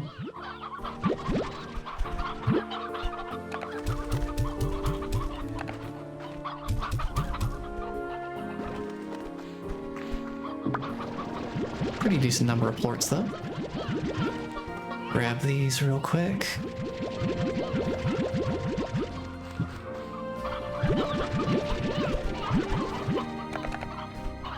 Maybe just shove a bunch more chickens in here to try and pad out the population.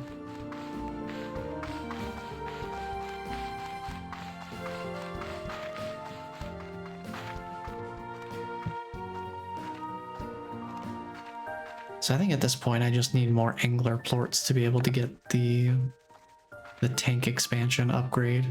I think that's the only thing I'm really missing at this point.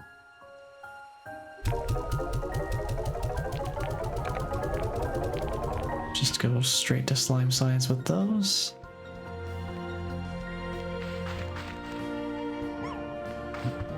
Okay, let's start cleaning out these plorts here. These plort collectors are very full. It's gonna take a little while to clear these out.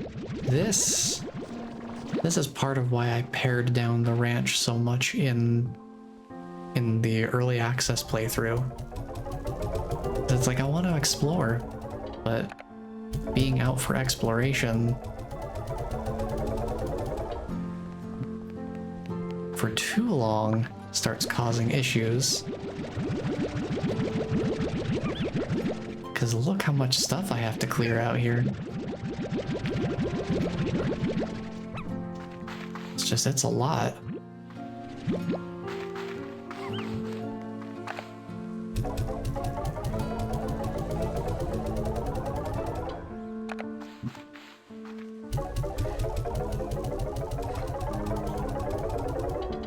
Those in there. Like each of these corrals is gonna take 2 trips just for me to empty. And this is why I like having a refinery link right up here, because it's so much faster to just go here and deposit stuff rather than having to run all the way in the basement, deposit stuff, and then run all the way back up. This process is definitely greatly streamlined.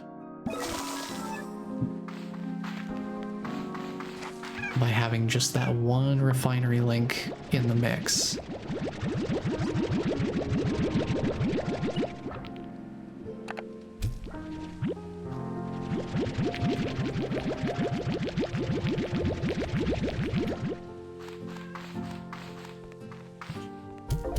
Now the good news is we should have plenty of flutter plorts to make quantum drones with. And plenty of cotton plorts to also work with.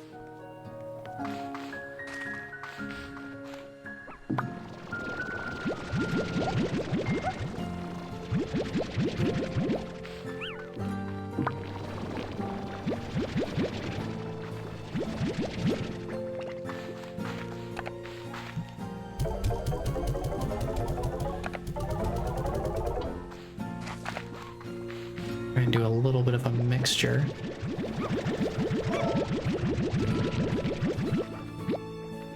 Between holding on to some of the cotton plorts, but also dedicating some of them to the slime science.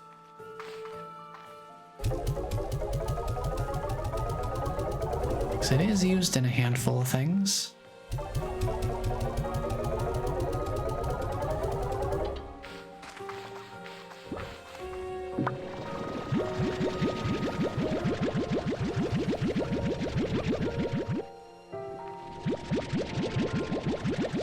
But this is part of the process.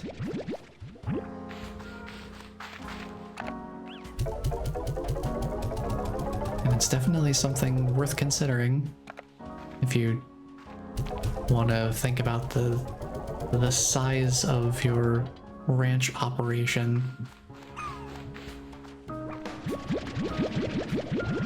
Consider how long you're willing to be away from the ranch at any given moment. Considering that this is a possibility that's always kind of lingering in the background.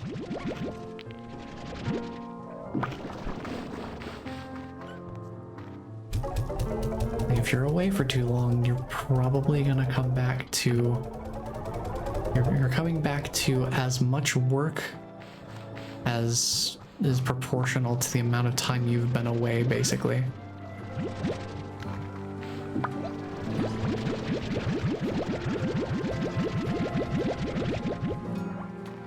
And it is very easy to lose track of how long you've been away from the ranch at times.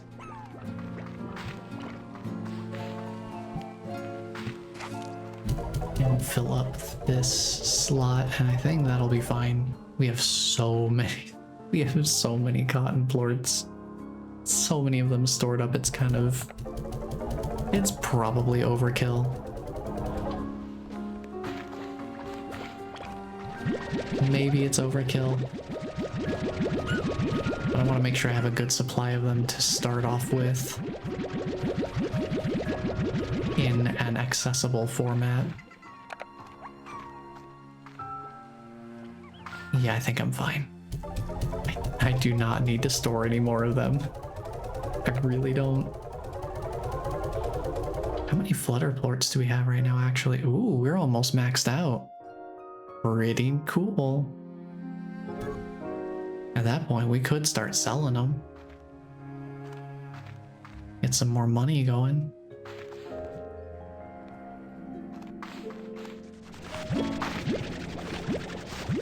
Yes, I know I have new messages at the communications station. Hold on.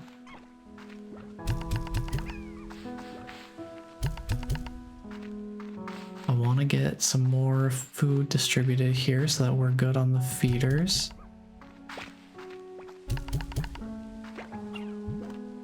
I love those notifications. Oh, absolutely. Oh, loading market prices. It is a new day. But hello, Jay. Welcome on in. It's been a hot minute, huh? Life has been busy for both of us. But it's good to see you here. I am doing all right. Bit busy this month. November is the busy month at work. And the holidays kind of took a little bit extra out of me. But thankfully, this is a perfect game to just not have to worry too much about being at absolute peak performance the whole time. If I were still playing Silksong, that would be a different story.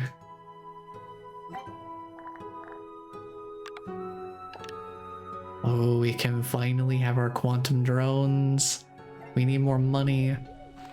We need more money, but that's something we can definitely do very easily. How are the prices on cotton plorts right now? 12.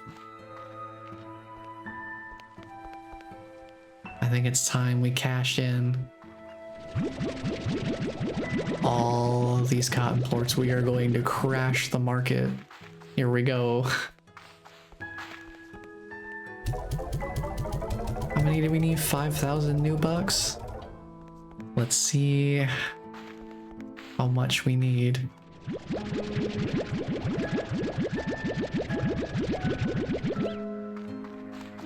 Yeah, hopefully things have been all right with you, Jay. I know you've had to be away from your streams for a while because of life being the way that life is sometimes. Hopefully you managed to get a bit of a break and be able to come back to that sometime.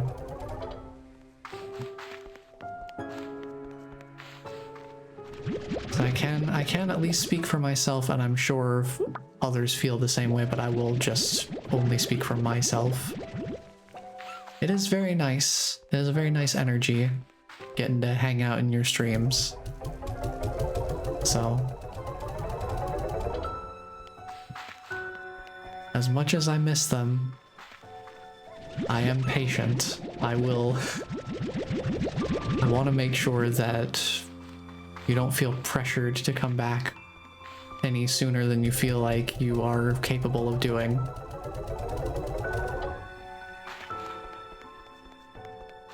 But I hope that things smooth out sooner rather than later so that you have the room to be able to do something like that again. Because it is always a fun time.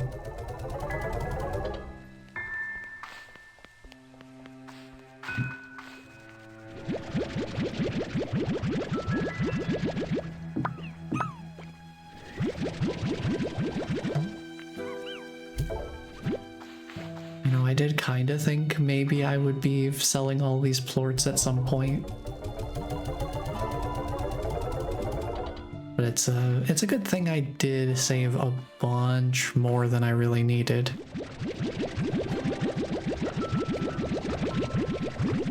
So we can just get the money that I need.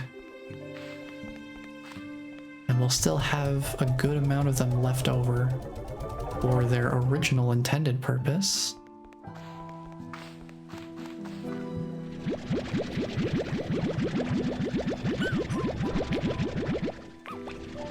Doing okay, just need to get a balance. I feel that for sure. I am a little behind on home projects myself, just some general cleaning and winter prep stuff. Which now is still, it's a little bit less of winter prep and now just winter, I don't know what to refer to it as. Basically, it's winter. It is winter. And I can say that with confidence because it snowed a good amount here. And if I'm not mistaken, might even still be snowing more today.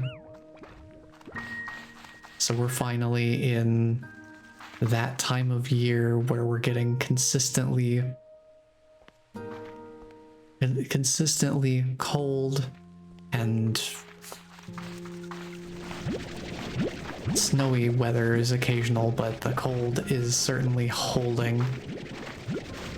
So I think we're staying below freezing for at least the weekend, and I think it starts to get a little bit above freezing this coming week. But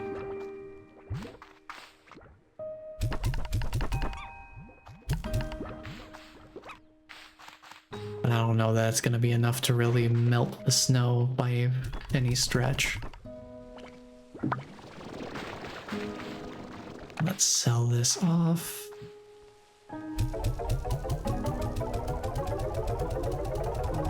We have enough money now. Lucky I want some snow. I would gladly send you the snow. It's like, oh, it's so pretty, it's nice to look at. But that also means that this is the kind of weather where they start putting out the salt at work, and then people walk on that salt and then track it through the building, and then it is marking up all the floors, and it's just like, oh boy, this makes cleaning way more important than it was even before.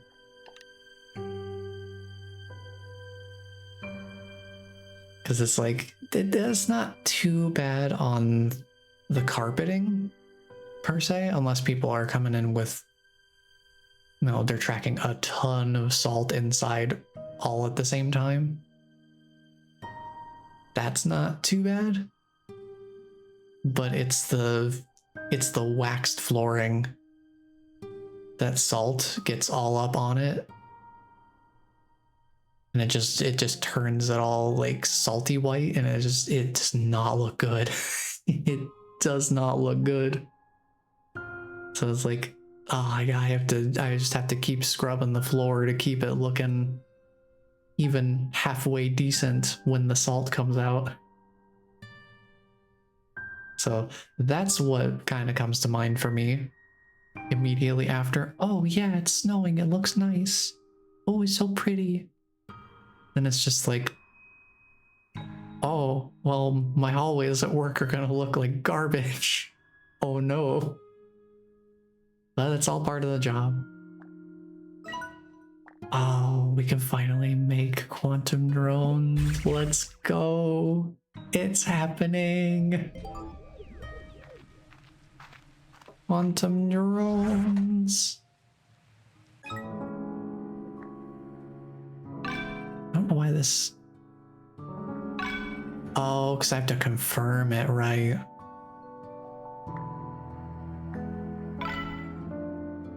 Because I can choose which slot to put it in, right? That makes sense. Quantum drone station. Put that in my favorites, absolutely. Yes, please, and thank you. So drones allow you to monitor areas from a distance. Drones are automation. They can do things for you rather than you having to do it yourself. I think if we look in the Slimepedia, we can actually see more about it too, because they have a whole tutorial here.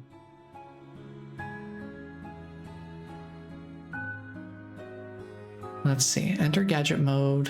You place a drone station. You also place the drone because they will dock at the drone station. There are 2 drone modes now. So in the original Slime Rancher, you could have, I think it was 2 drones for every ranch expansion area. So each distinct section of the ranch, you could have 2 quantum drones placed in any of the pre-designated gadget spots. And there were 2 versions of them. There was the base model, which you can basically have it performing a single task.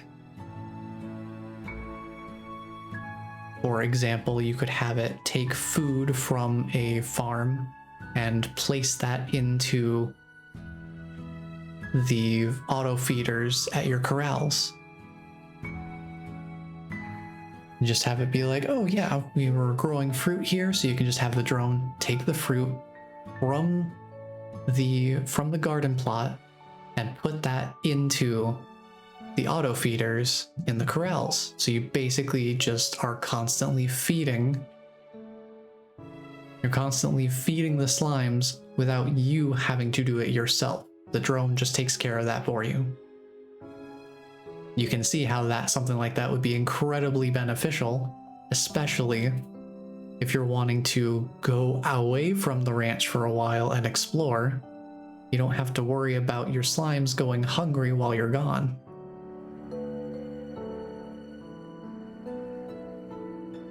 There was another update later on. I don't remember if, since I wasn't on the ground floor with the original Slime Rancher, I came in after, like after either some or all of its updates had come out. It's been so long, I can't remember exactly. It is possible that Bless might remember better than I do. But regardless, there's an upgrade for the drones in the first game, so that they can have 2 tasks that they perform. So in addition to, say, taking food from a garden, putting them in the auto feeders, you can also have them take the plorts out of the plort collectors and put them somewhere else too. So you can basically have the drones not only feeding the slimes, but also clearing out the plort collectors so that they don't get full either. So at that point, depending on how many slimes you've got going and how much they're consuming and producing, you can basically just completely automate the ranching part of the experience. And that frees you up to just do exploration in the rest of the game without having to worry about things getting out of hand back at the ranch. Super handy, very helpful. I don't think the drones were in the game when I first started playing it, because I specifically remember going onto the forums and being like, oh wow, it would be so cool. It would be so awesome. It would be so cool if I could just like take the food from the gardens and have that automatically put into the auto feeders. And I actually got a response from like an official Monomi Park forum. I don't know if they would be an admin or something like that. Someone from Monomi Park actually replied to it and said that they had expressed some sort of uncertainty of whether they really wanted to, how far they wanted to get into automating the process. Lo and behold, drones now exist. So I guess enough people must have felt the same way that they decided, you know what? We are going to make this a thing now.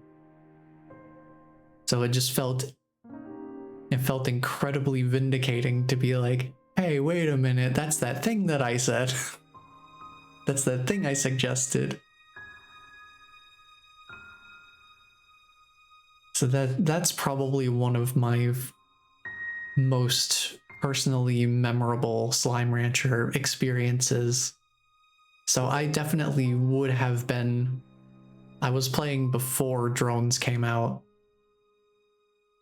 because I distinctly remember not being able to move food from the gardens to the corral auto feeders automatically.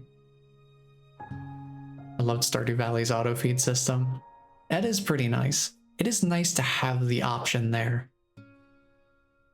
Again, there is also the element of this is totally optional stuff. This is not forced upon you in any way.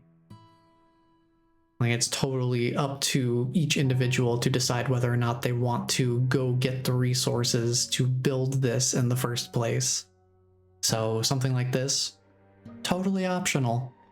And if you're playing the early access of Slime Rancher 2, it wasn't optional because there were no drones until the full game came out. So kind of a moot point in that way.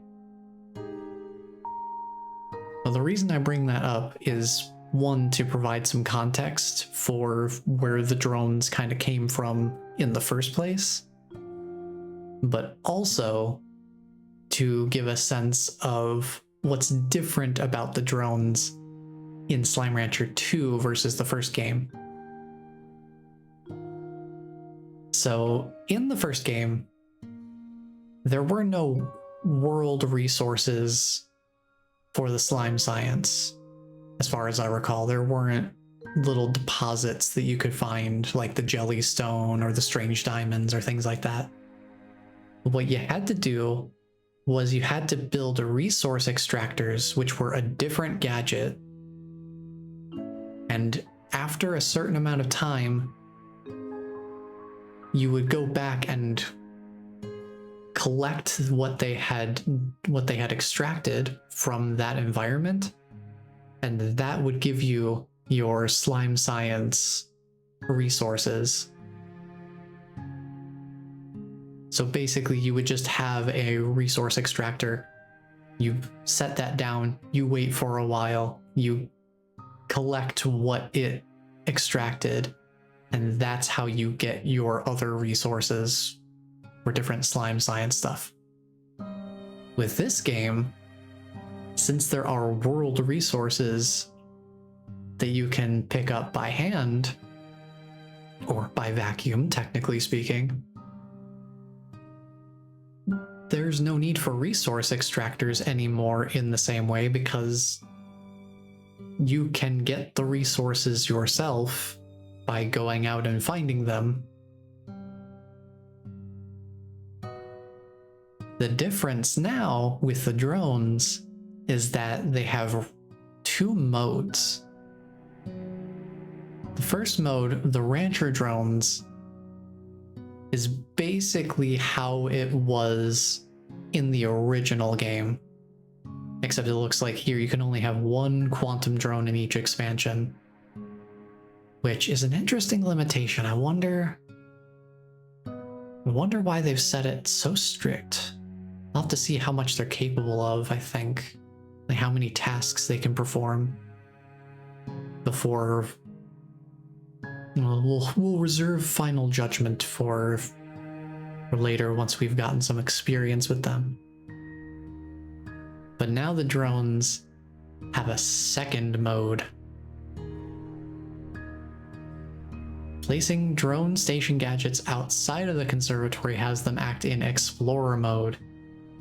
That has them gathering plorts and resources, which basically makes them a sort of resource extractor replacement in a way, because they perform a similar job to what the resource extractors did in the first game, where they will automatically gather resources over time. The way that this is handled is a little different from the resource extractors. We'll take a look at that a little bit more once we actually start placing them down.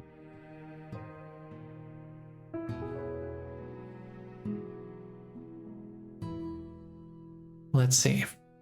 There is more to the tutorial, so we'll just read all this here. This will give us a bit of an overview of how it all works together. So you can program the quantum drone to do tasks. You can change what it's collecting, where it's looking, and where to take things that it collects.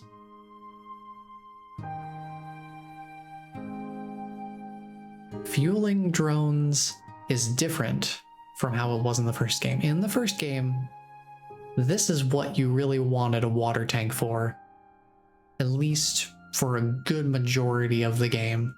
The water tank is good for refueling the drones, quote unquote, because they ran off of water in the first game.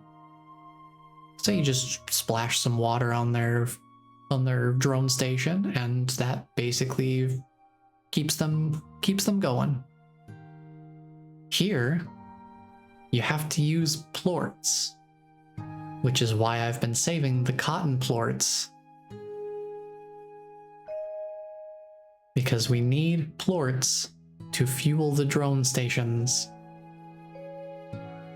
It is technically possible, it seems, to overcharge past 100% fuel, but I imagine it's probably a case where it loses some of the value of the plort, or like it won't do as much refueling if you push past 100%. It'll have diminishing returns. So I probably won't be specifically going out of my way to overcharge or anything. But we'll see. I haven't tried it out yet, so we'll see how much fuel each cotton plort even provides. This sounds cool. Access any drone station gadget to view resources your explorer drones have gathered. You can withdraw these resources, send them to the market, or send them to the refinery. So whatever they're collecting, you have a choice of where to send it without automatically having to pull it out first. You can just have them send stuff directly to the market or the refinery, which is a very nice little piece of quality of life.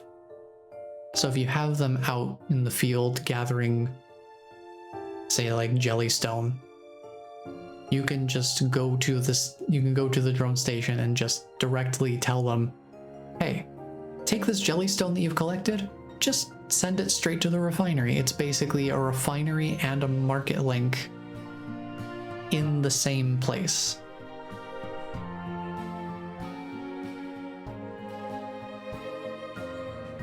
It is nice that it looks like it gives you, it says take out a number of resources or transfer a number of resources. So I'm guessing you have some configurability as to being able to tell it how much exactly you want to send to whichever place. Big if true. You can also access a version of the Quantum Cloud from the drone menu on the map, but you can only view the resources from there. That's pretty nice though. Being able to see the resources you've gathered from anywhere. Very nice. Very handy. Now I want to try something here. Because strange diamonds are, as you've seen, kind of a pain to collect at times just because it's tricky to find them. Or it can be tricky to find them. So what I want to do, I don't know how large the active area is. That's a pretty large area. That's a pretty beefy area.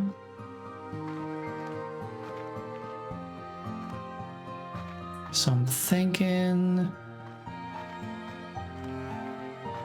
maybe this is something where it's gonna be, I feel like it's gonna be so conceptually difficult to decide where is the quote-unquote best spot for a quantum drone.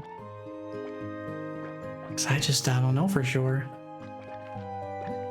But I'm thinking, just for the sake of testing, if nothing else, I know I want this cavern to be part of it. So let's set the drone right. Oh, I don't know, maybe just tuck it in the corner here.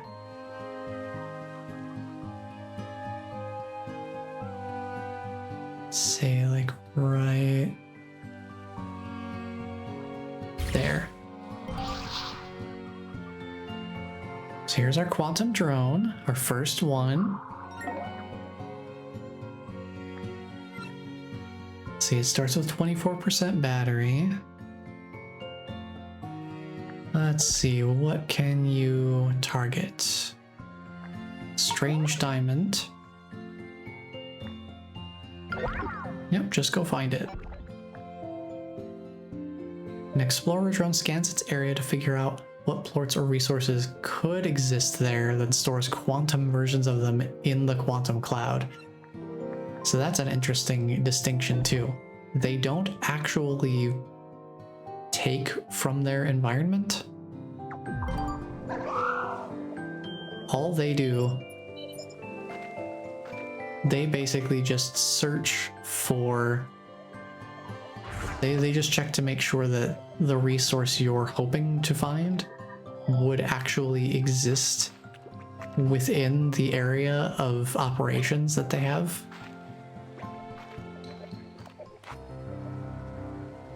And over time, they will generate that resource.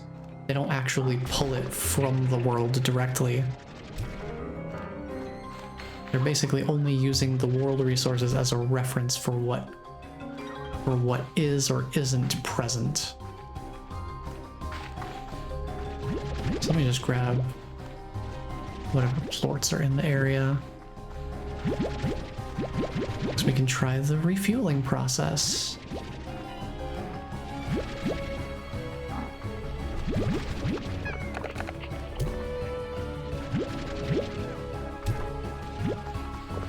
Let's grab these plorts while I'm here. Those guys are gone, no problem. So hopefully, after however long, it will generate strange diamonds. That's the idea.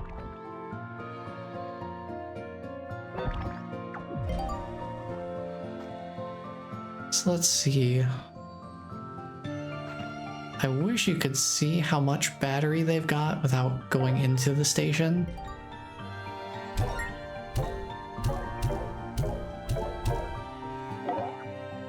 Yeah, just that brought it up to 72%.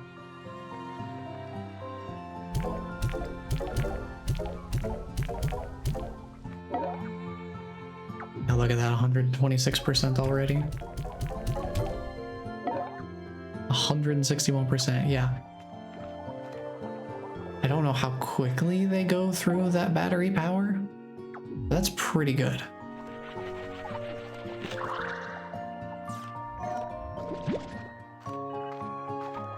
Oh, is it generating something?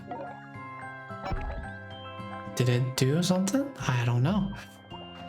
It's all a brand new experience. Oh, you can see they're right there. It's just that little tiny ring. Or I guess that semicircle there.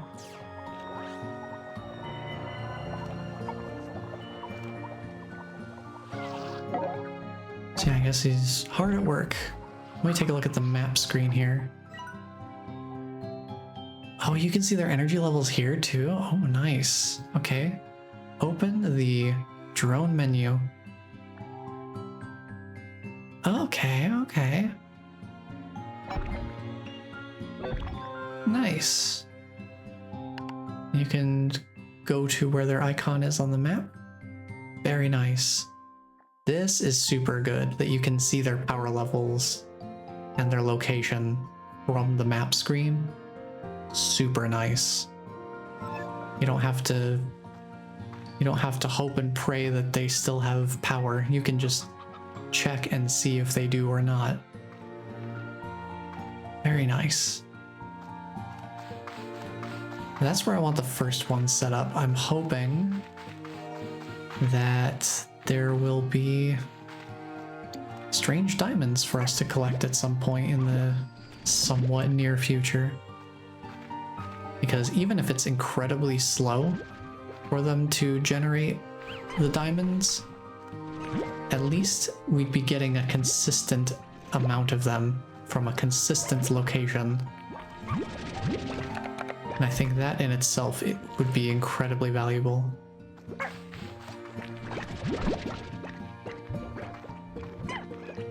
Which is part of why I was so eager to get the first drone going as soon as I could.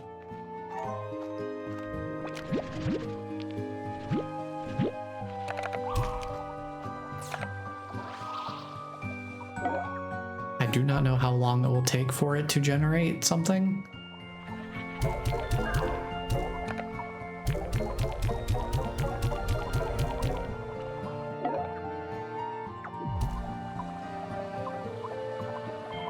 Oh, I wonder, maybe that's not a fuel indicator. Maybe that's the time it will take for it to generate something that we can extract, maybe.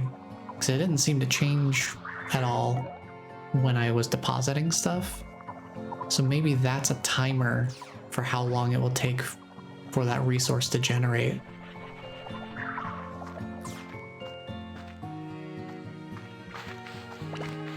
If so, that is still handy to have that.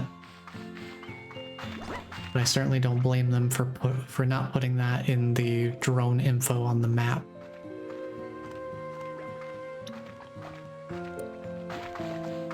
Because it really does seem like it is supposed to be a set and forget kind of thing. Where it's like, hey, you've set it up to gather resources, come back later. Come back later when it's done some business. We've got some messages at the comm station, so let's read some of these. Hello, Beatrix. I wanted to tell you that I've cracked another one of the AI's ciphers. It had clearly adapted to my previous solve and created something even more complex. Clever. This time, the code revealed a set of instructions for back and forth communication. So I have been spending my time talking to it.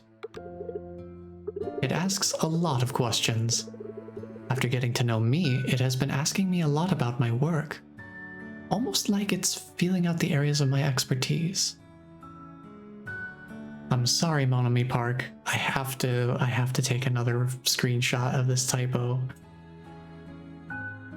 There should be an apostrophe there. There should be an apostrophe there. Monami Park, what are you doing? Please. Please. And both of the typos I've found so far are from Victor. Oh no.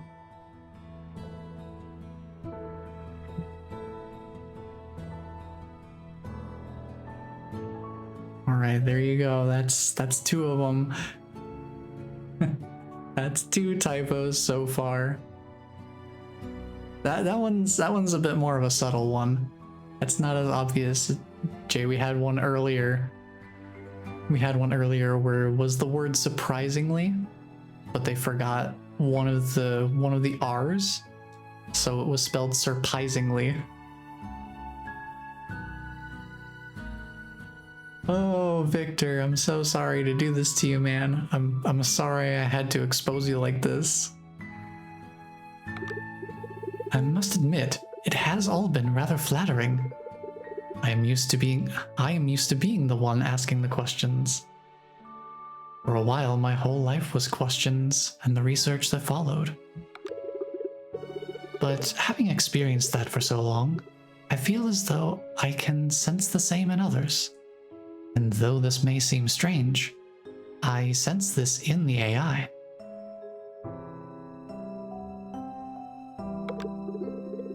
Supais! Hi, Bless. Welcome on in. Oh, yeah, I got a cleaner. I found a cleaner take of that audio too, so it doesn't have background noise anymore.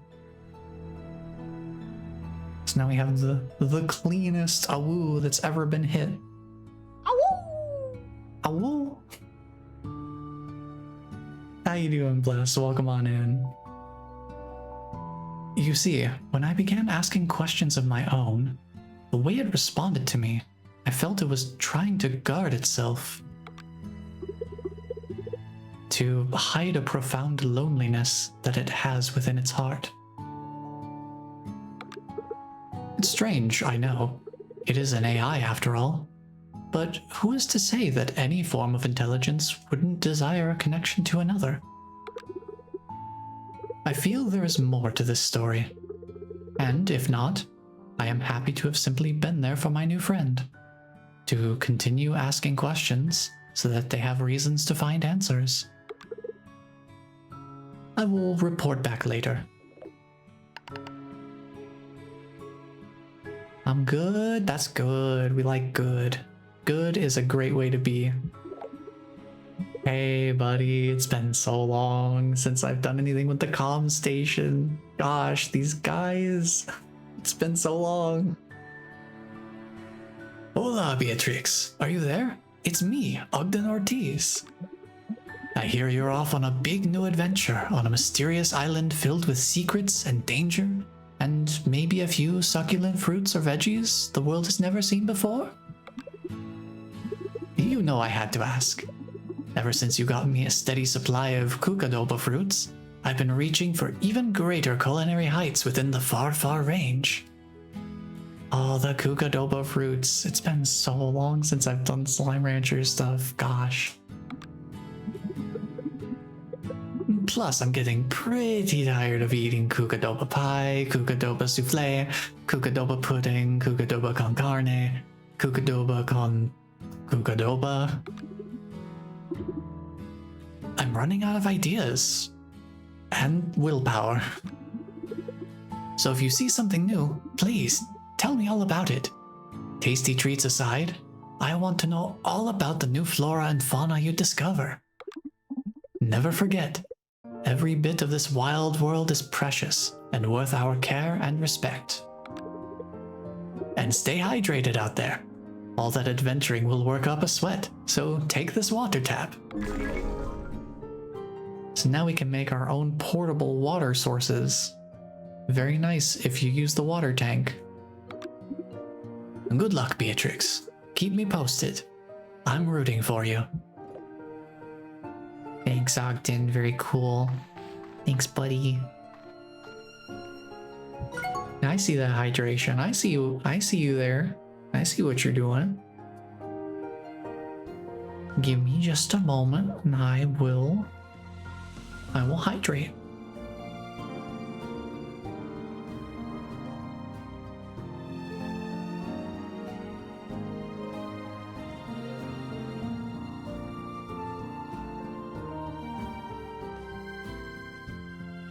Ooh, good stuff.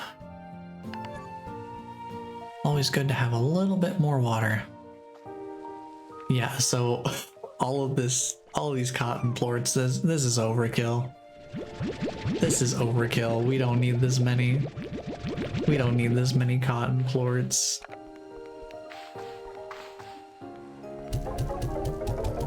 We really don't need that many. I'm gonna get a little bit more money.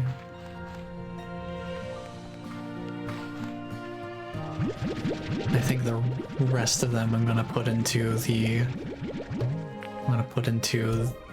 the refinery link here. I really did not need to save up this many. I wasn't sure how much battery power this would provide for the drones. It's a lot. I can probably just fuel them from what I find out in the field, to be honest. I really do not need to go out of my way to save plorts specifically for fueling the drones. I do not think that is necessary. Knowing what I know now.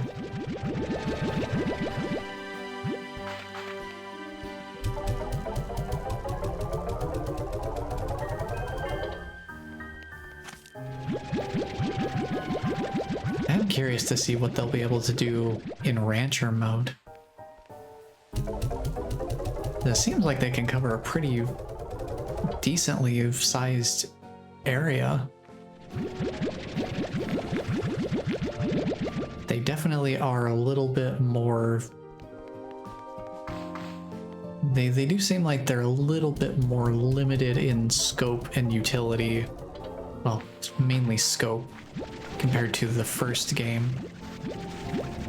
Because the thing about the drones, as they were in the first game, you could have 2 of them per expansion, and they just functioned within that expansion.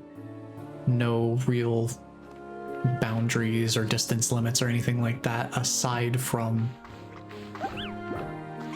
just the area that they existed in.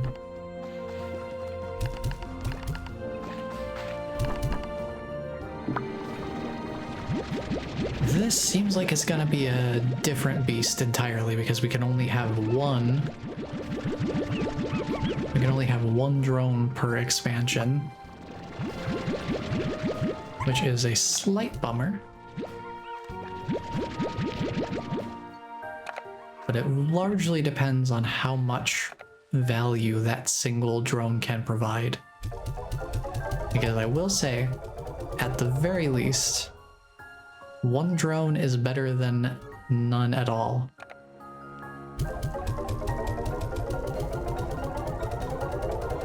At least we have some degree of automation.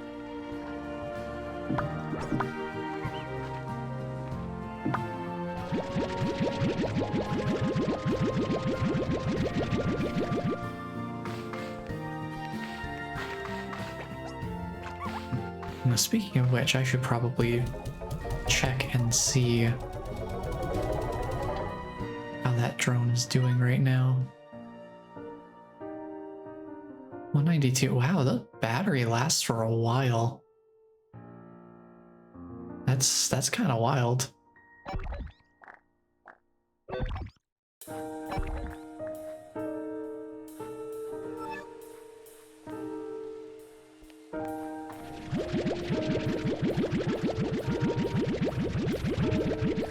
Let's get this emptied. Let's get a little bit more money here.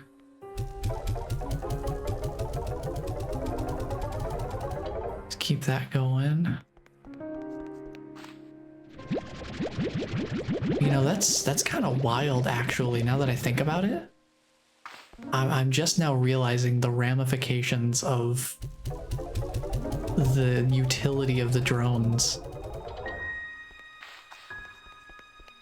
You can literally, you don't even have to ranch the slimes. You can just take the quantum drone out to the field, have it collect plorts, and you can take some of the plorts it collects and use those to keep it fueled. And then do whatever you want to with the other plorts that are left over after that. Dude, the drones are self-sustaining in a way that they weren't before. Maybe they don't need to be as good on the ranch because they're insane out in the field. Like, I just realized the absolute massive ramifications of the potential that they have in Explorer mode.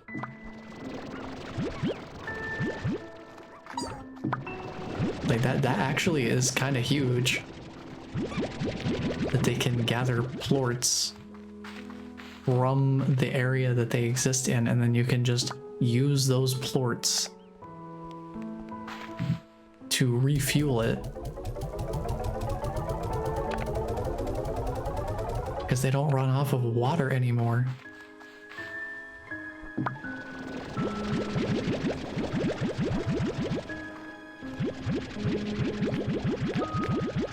And the fact that you can have, I think I remember seeing somewhere that the limit is 16.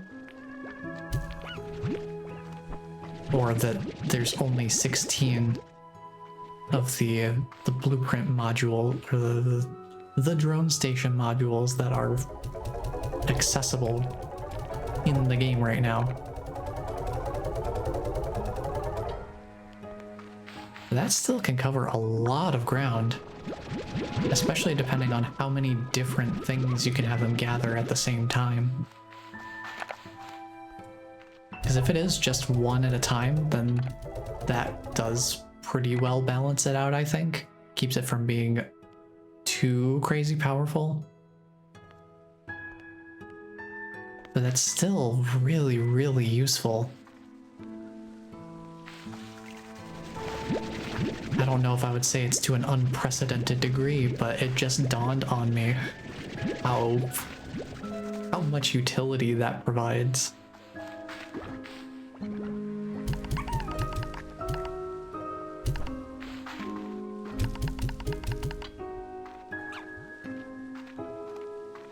You're automating the wild world. They're giving me the option to automate the wild world.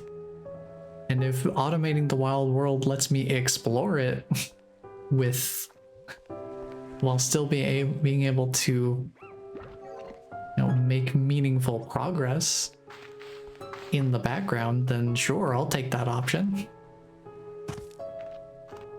They literally gave me the drones to use. I'm going to use them. I've been waiting for these things since early access.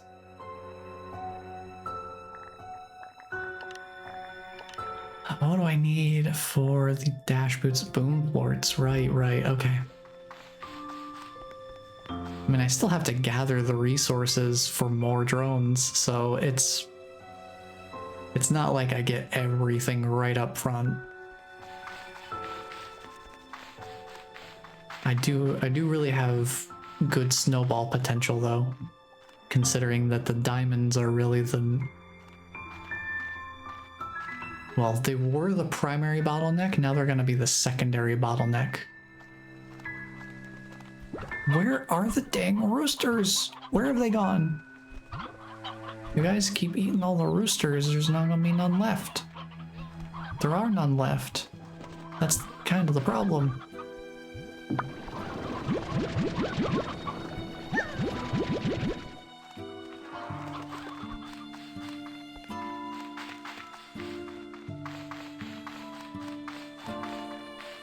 I think I gotta let that coop do some more work. Maybe I come back with way more chickens. And I can do something that way.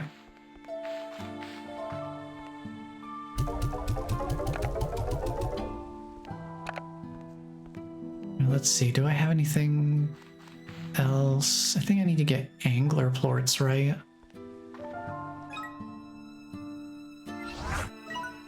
How's the battery? 187? Yeah, that's not too bad. That's not too bad. I think... what do I want to do next? What's a good option? I don't remember how much food the Gordos take. I don't remember the exact number off the top of my head. But I'm gonna take these... I'm gonna take these chickens. And take a bunch of the chickens. Let's take a full tank. This should be enough, hopefully. And leave these guys. I want to go and get that Tabby Gordo in the Ember Valley. Done and dusted. I feel like that teleporter would be very nice to have for traversal.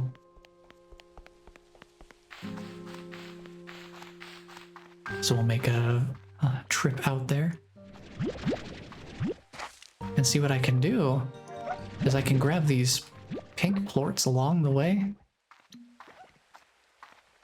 I can just use them to refuel that quantum drone station.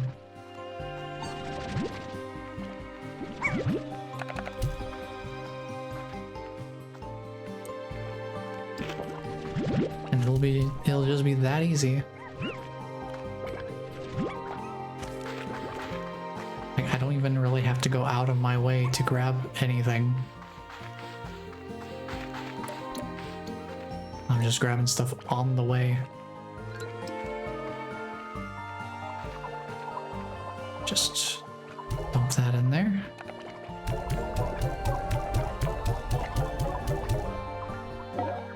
$204%.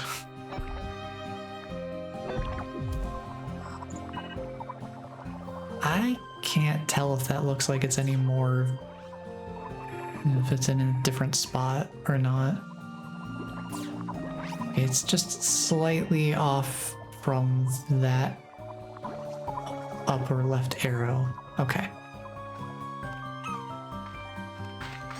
Trying to take a look at it and see.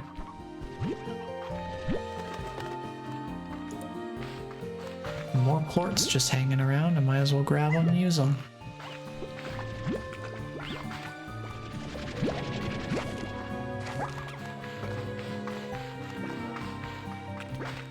I don't know if this is the most optimal spot in terms of trying to find strange diamonds.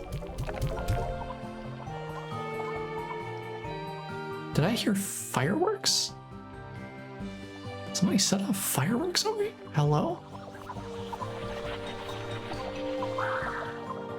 What just happened?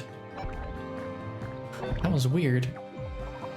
I heard like a fireworks noise in my right ear. Very confused.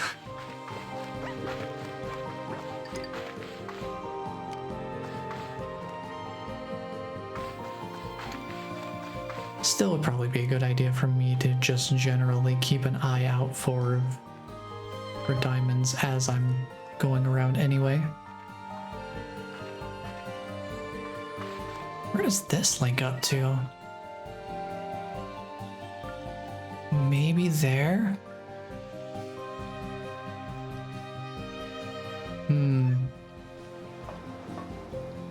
I can't remember where all of these portals link to. I think that's right though.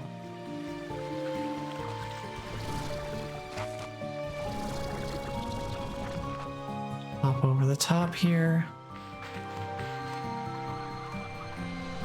It'll be really nice having my teleporters back too. Because what I usually do is just have a two-way teleporter set up at the beginning of each zone,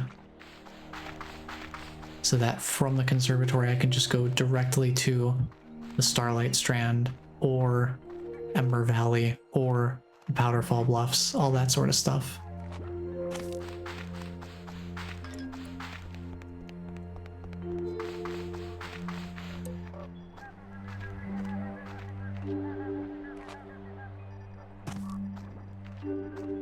Let's see, I would like to use... Whoa, look at them go!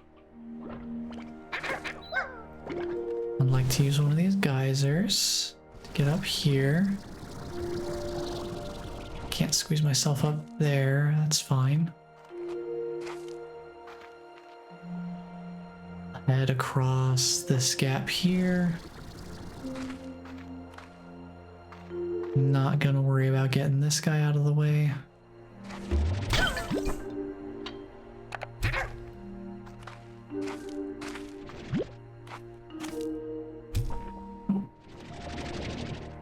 The carrot's on the ledge now. Get back here. I figure if we've got the food right here, might as well just toss one his way.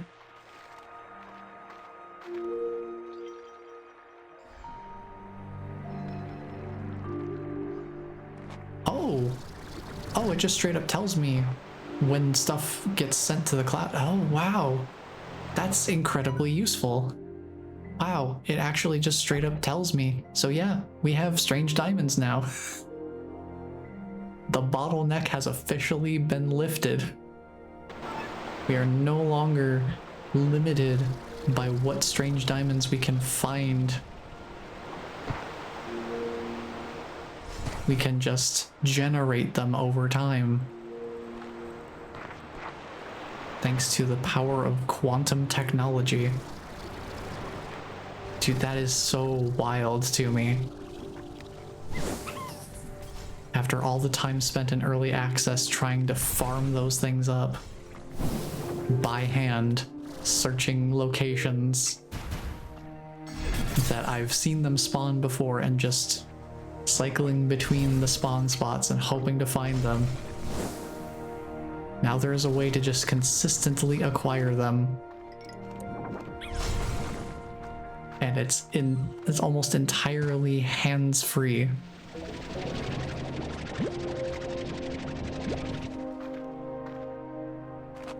It's like it's some upfront work for sure. But oh, it is so worth it. That is so incredibly worth it. Hey buddy, how's it going?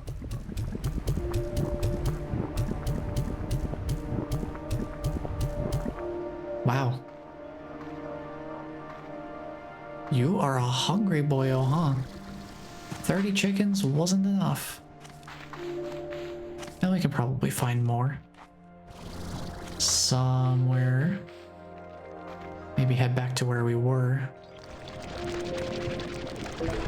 And grab some spare resources while we're here. I don't think those are ripe yet. So I was looking at the vegetables down below, trying to see if I could feed this guy a little bit on the way through. Not looking like it though. Where am I looking here?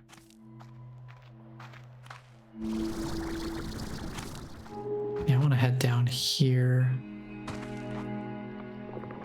Seems like maybe my best shot of finding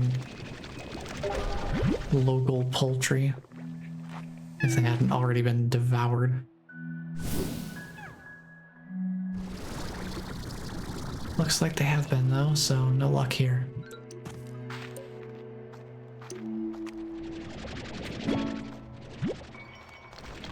Might as well just gather veggies then. Veggies and just general world resources.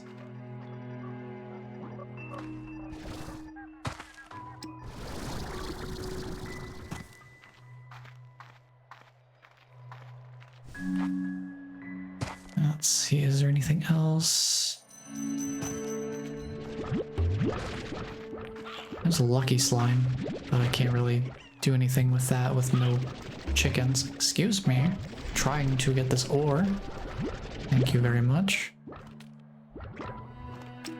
So I also need that for stuff and things.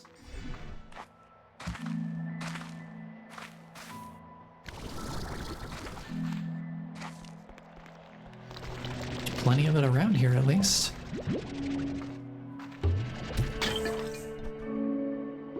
More meats, okay. I think I'll take the... Well... I'm gonna stick with the carrots.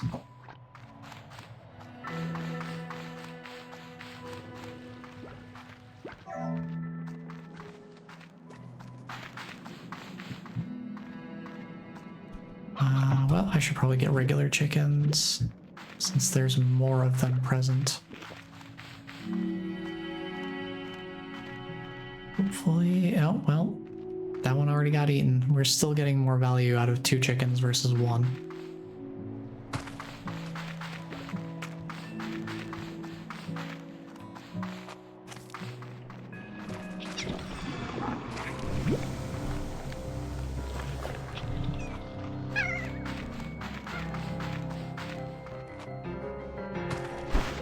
I'm kind of splitting between 2 different food types here, just to feed the Gordos. Try and make a little bit more progress on making traversal easier.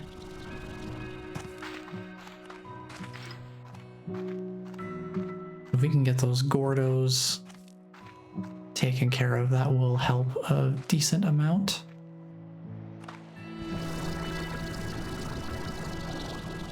Can't quite... There we go. Just managed to sneak my way up here.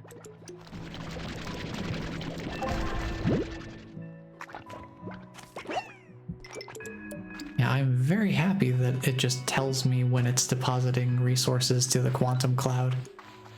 I was wondering if I would just have to keep a close eye on it and see when the numbers were different.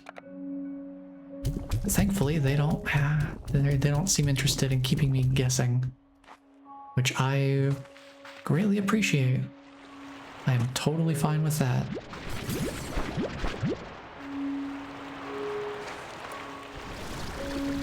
If they want to be forthright with what resources I'm acquiring, that is okay with me.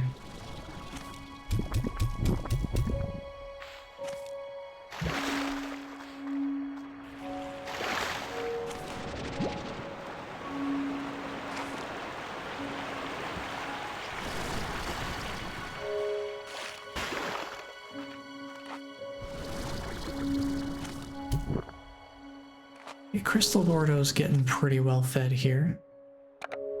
I have a few more chickens for the Tabby Gordo. I don't think it's gonna be enough to finish the job.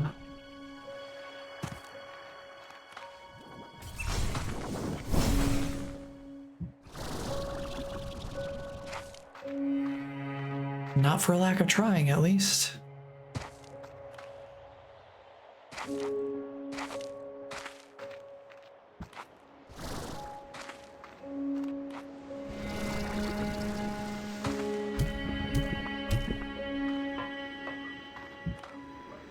Can't remember if there's any chickens down here.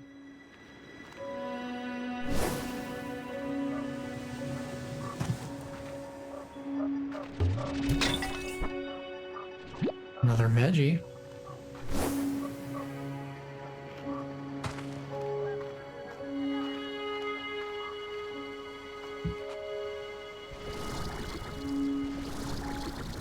No sign of any chickens over here, though.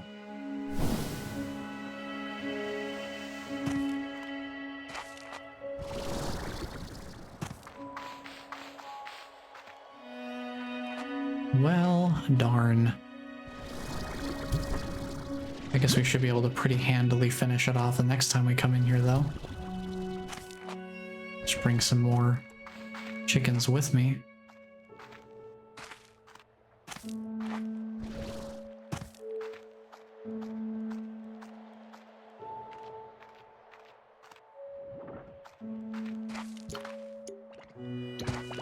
Yeah, veggies are way more consistent to grab. I just drop down and there's several of them.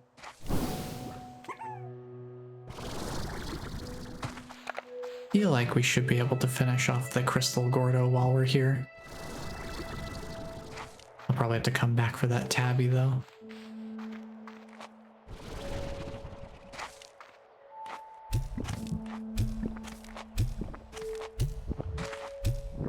Man, that's close. Not quite enough still.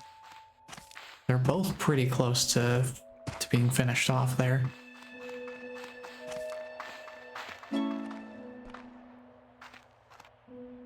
Oh, interesting. Wonder why it's just now giving me the entry for the Lucky Slime, when I've definitely seen multiple.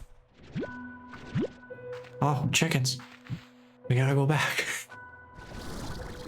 No, grab the chickens. Grab them before they get eaten. You go away. We have 4 entire chickens. Do we think this will be enough? Do we think this will be enough? We have fed that Tabby Slime quite a few chickens already. We've gotta be close.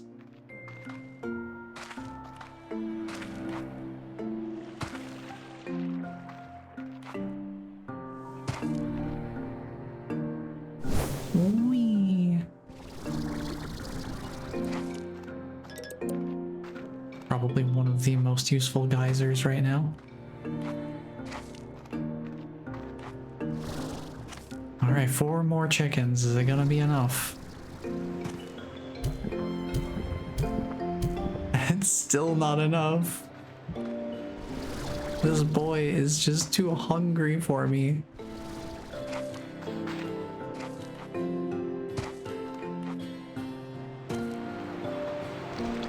That is wild. I forgot this guy requires so much food.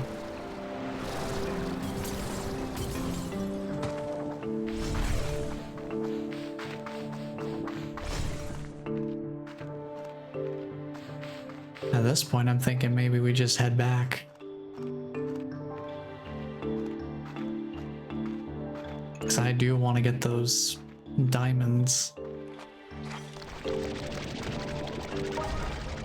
And then actually, can I see recipes, blueprints? What do I have for resources on this? I need one more wild honey. So we should probably stop off at the Starlight Strand real quick on the way back to home base.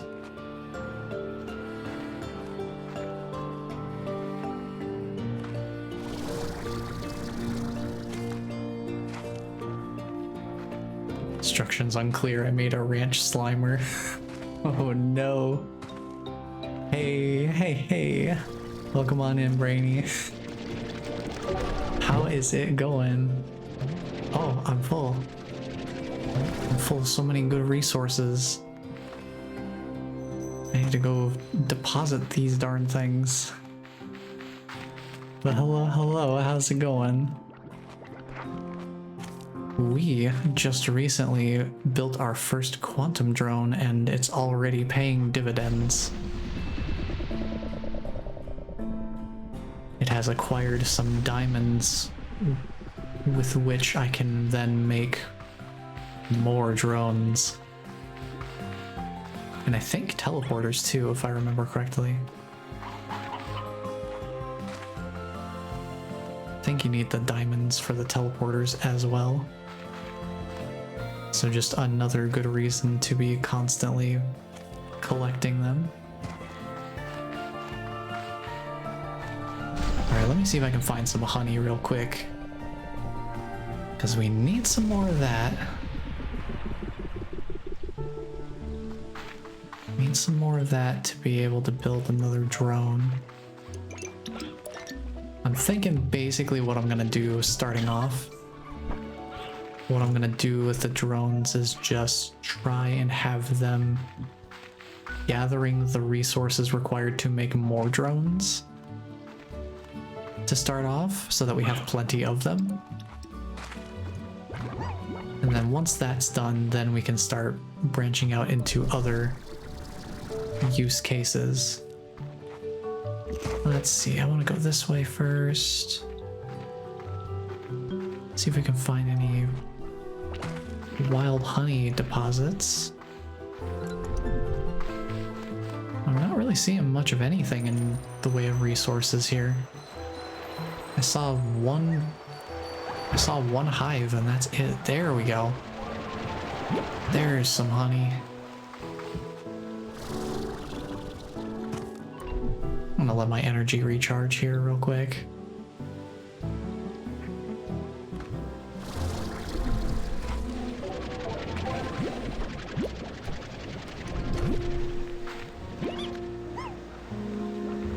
Oh, geez, these guys are trying to make mincemeat out of me.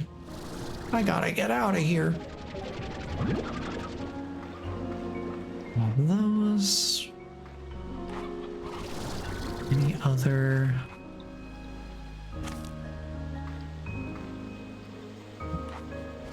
Any other honey in the vicinity? Maybe up by the midday tree. Yeah, here's some more. If I could manage to get 16 of the wild honey while I'm here, that would give me enough for 2 more of the drones.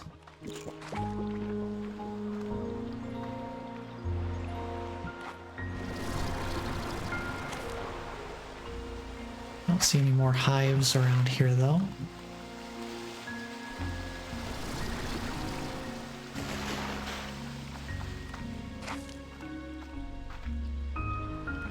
These trees are looking pretty empty.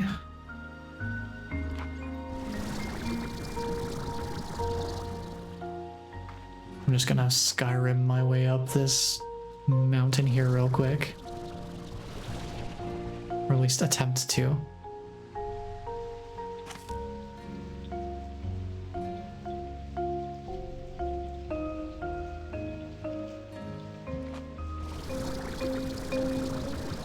There's some buzzwax, but that's not exactly what I'm looking for.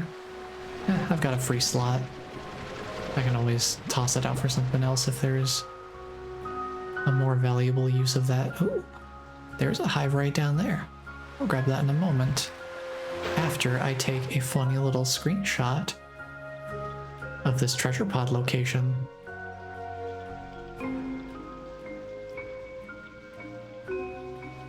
Because I want to keep track of these. And it has been a little while since we've taken a screenshot. Yeah, Starlight Strand, I don't have very many of the treasure pods here yet. I think because they're in such tucked away, isolated areas, this area is a little more... It's a little more twists and turns kind of structure. These things are not quite as out in the open as they are in some of the other locations. There's that honey Gordo. I'm gonna go here and then down here. Oh wow. These are gonna definitely do what I need here. Nice. We have enough of them for 2 drones now. Plus a little extra on top. Ooh, a lot extra on top. These weren't here when I came through the first time, were they? I don't remember seeing anything here. So they must have just spawned. Excuse me, buddy. Go away. So I'm gonna backtrack, actually, and see if any other new ones spawned while we were passing through. Excuse me. Pardon.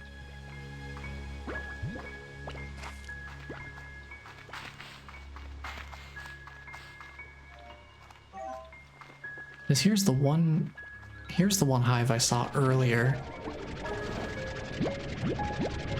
I guess a second one has decided to join it. Come here, you. Come here, you. Come here. There we go. You got stuck behind the hive.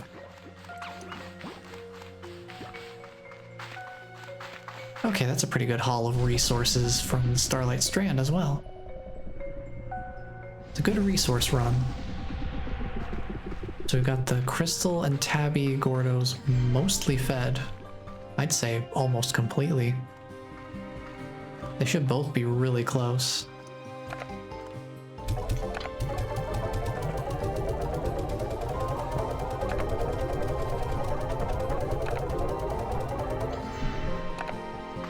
And then we went and got a bunch of resources.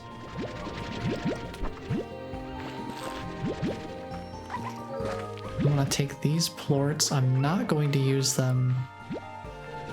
I'm not going to use them to refuel.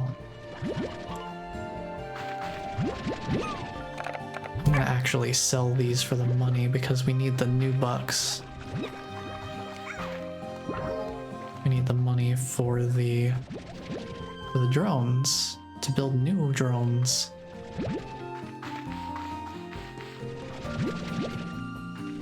The one thing I am curious about, if I just have... I wonder what does this indicator mean? This indicator light has not moved. Not that I've noticed anyway, so I wonder what that light means. It's like this ring. Is that an efficiency meter, maybe? I don't know. Well, I guess I won't worry about it too much. It's doing its job. But one thing I'm curious about... Let's just send these... Oh yeah, you can choose on an individual basis. That's very nice.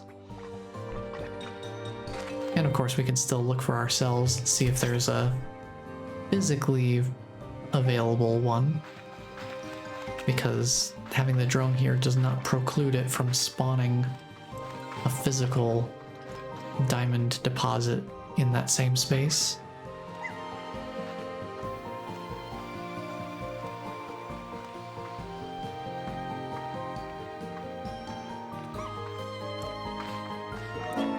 Grab these. I do want to deposit the phosphor plorts in the refinery because we need those for refinery links, I'm pretty sure. And I definitely want more of those. Sell the rest of these off. Do a little bit of upkeep here. What I was gonna say is, I'm curious, once we have multiple drones set down, can I deposit things that have been sent to the quantum cloud by other drones from a different drone station? So like if I have that drone out there collecting the strange diamonds right now, if I set up a drone in the Starlight Strand somewhere and it's collecting wild honey, could I go to the drone that's collecting strange diamonds and manage the wild honey that's in the quantum cloud from this other drone? That's what I'm curious about.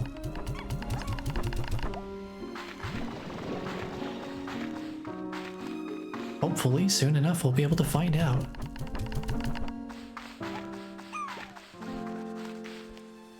So we definitely have the resources to build another one. Aside from money. Money's the big one here.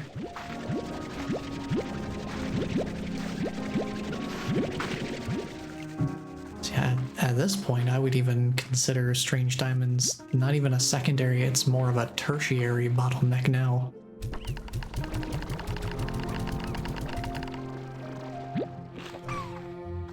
Because now money feels like it's more of a bottleneck than even the diamonds are. Which is kind of wild, considering how much trouble those diamonds can be to actually track down.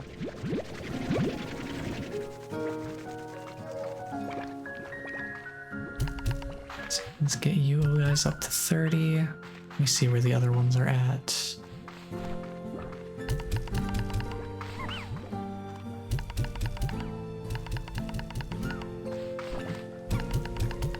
That should be fine. I do need to keep depositing the flutter plorts though, because we're using, what is it, 100 of them for each quantum drone that we make. So I need to make sure I'm keeping up on the supply with these.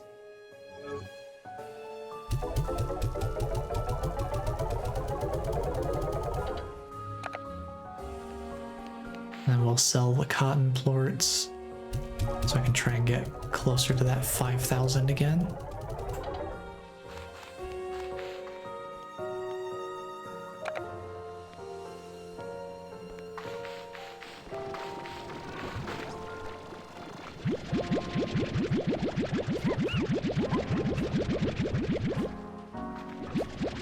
Get these pulled out of here.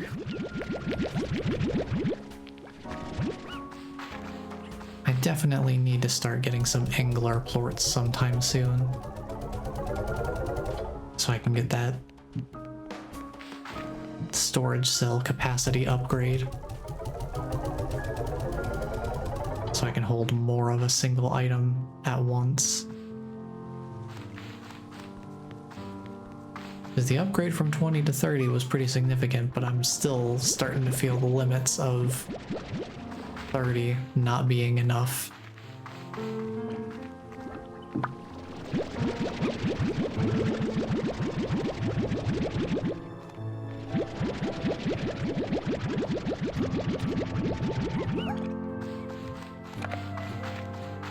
How full is this? We can only put 3 more.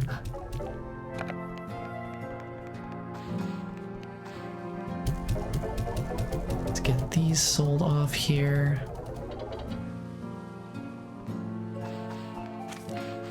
Let's do this real quick, actually. Oh, hold on.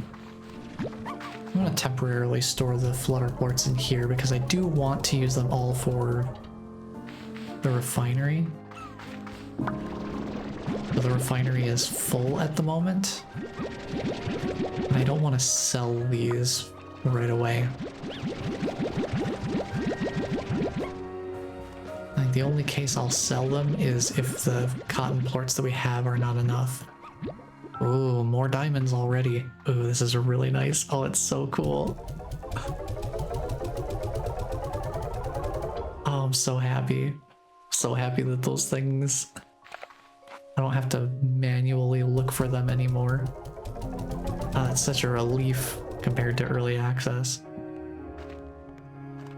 Because you would not believe how long I spent just running from spot to spot, farming resources by hand. So, in my case at least, these drones feel more like a well-earned reward for all of the time I spent manually collecting resources in the early access. So now I can revel in the automation that the drones are able to provide.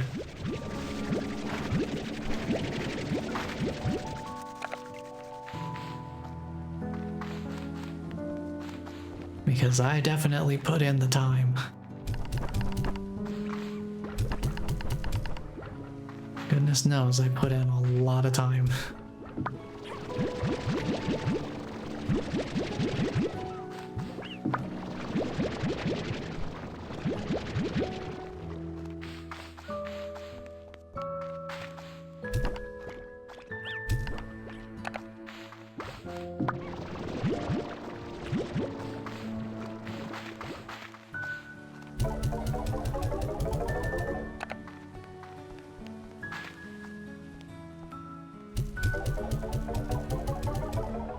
I think I'm gonna sell these flutter plorts here. Some of these spare ones. How much are they going for right now? 17? That's not too bad.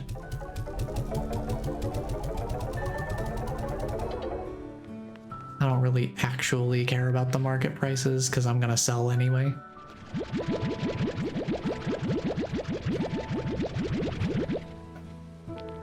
I'm sure if you wanted to study the way that the plort market operates, you could get more efficiency out of it. But I mainly deal in bulk.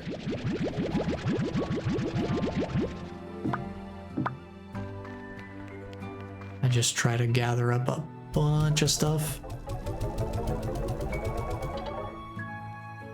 and just sell it off like that. We're still a couple hundred shy of what we need for the next drone.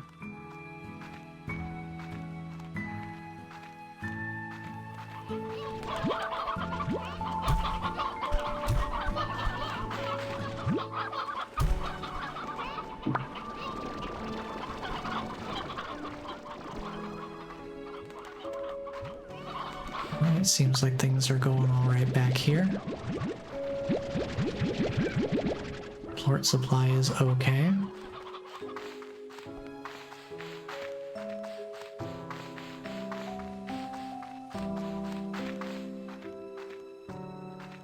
They've still got some chickens in there to feast upon. I am gonna still put these plorts in the refinery, just because I don't have nearly as many of them. That 52 and then 39. Yeah, that's not a ton. Let's see, let's read we got a new message here. Let's read it. Oh, hey, it's Victor. How's it going, buddy? Ah, Beatrix. I was cleaning out the lab and found this. Perhaps you have some use for it. I believe it's still in working order. You know what they say. One person's trash is another person's hastily issued gift. Enjoy. Now I can make small pinwheels to go along with the big ones. Neat. Thanks, Victor. Very cool. Let's do a 6-hour sleep. Just to get a little bit more... Just to get a little bit more production.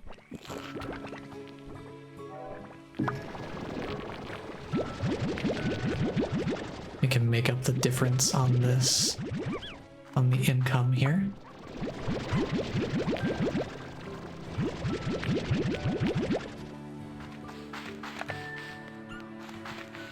Let's see if this is enough.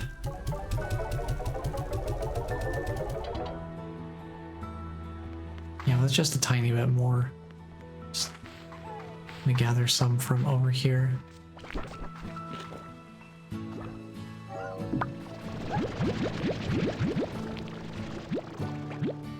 We'll come back to this in a moment. I just want to clear some space out of the refinery so I can put the blotter ports in there. Take the money and then run down here. Get ourselves our second quantum drone station. And we already have 2 more diamonds lined up, so we can build another one as soon as we have 5,000 new bucks again.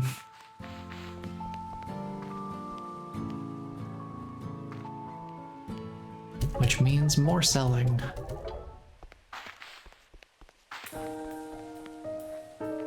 But I'll do that after we've got the refinery filled back up again.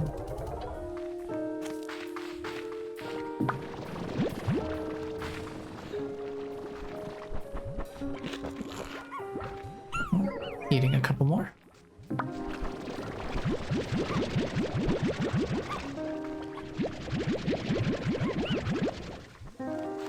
Now what am I thinking here we want to do for that second drone? Now that we have 2 drones. Life is now that much easier. Absolutely. And that is why I wanted to get them. Because they really have the capability to feed into themselves to a certain extent in terms of being able to make more of them. There is the limit of how many of the drone modules, the drone station modules that we can find and or purchase. There are purchasable ones.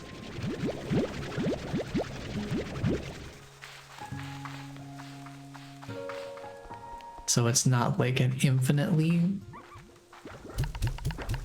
not an infinitely growable operation.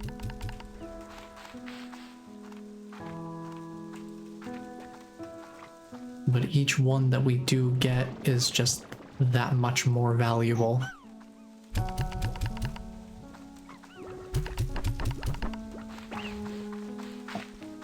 And then we'll put 2 into each of these.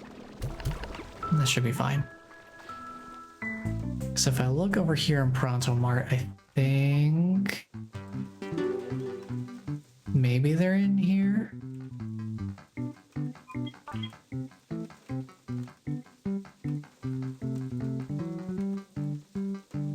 Oh, we got teleporters. I forgot we had those to also build. Oh yeah, dream lanterns.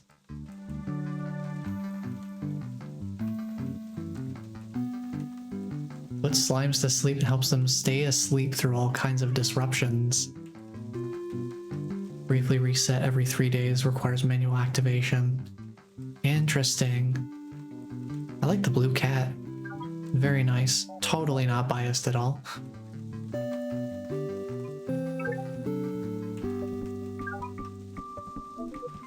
I think we're good.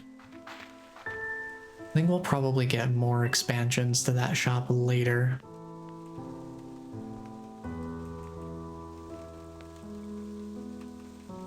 Let's see, is there anything else? We can get whatever has happened back here. Yeah, trying to think. I probably want to set up the second drone to gather wild honey, I would think would be a good option.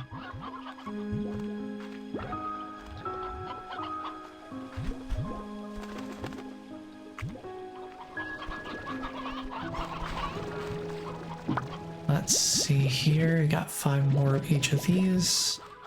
Seems good.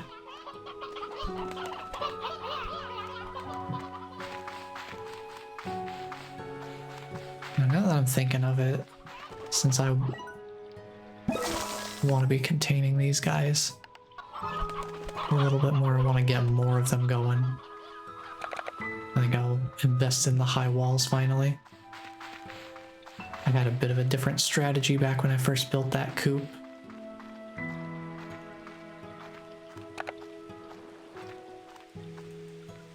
That strategy is no longer in effect given the circumstances. There's a new slime type in there.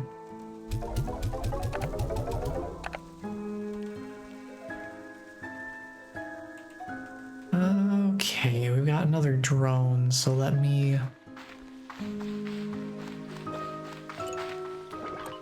grab some plorts along the way to fuel it, because that's always an important aspect of this.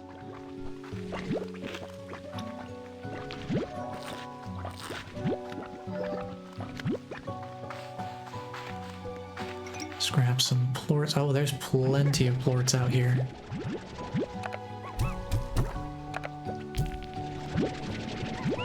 Just grab a bunch of these.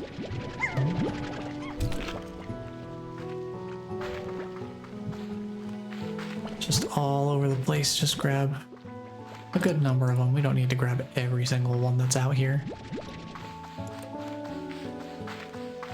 Just some of them.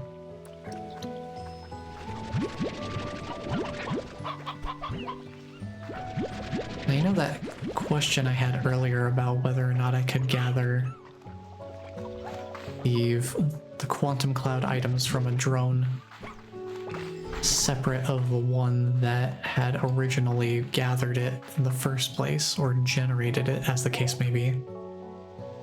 178. Oh, that should be fine. This one's really close by, so it's easy to fuel.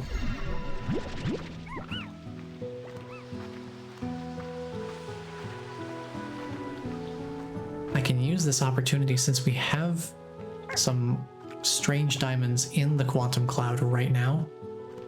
When I go set up this other drone, we can just use that drone to see if I can pull the strange diamonds out of the quantum cloud from here. I would assume that's how it works. Considering it's a quantum cloud, it seems like it's meant to be a central repository. But that's by no means a guarantee. So I want to confirm for myself that that's actually how it works before I make any claims.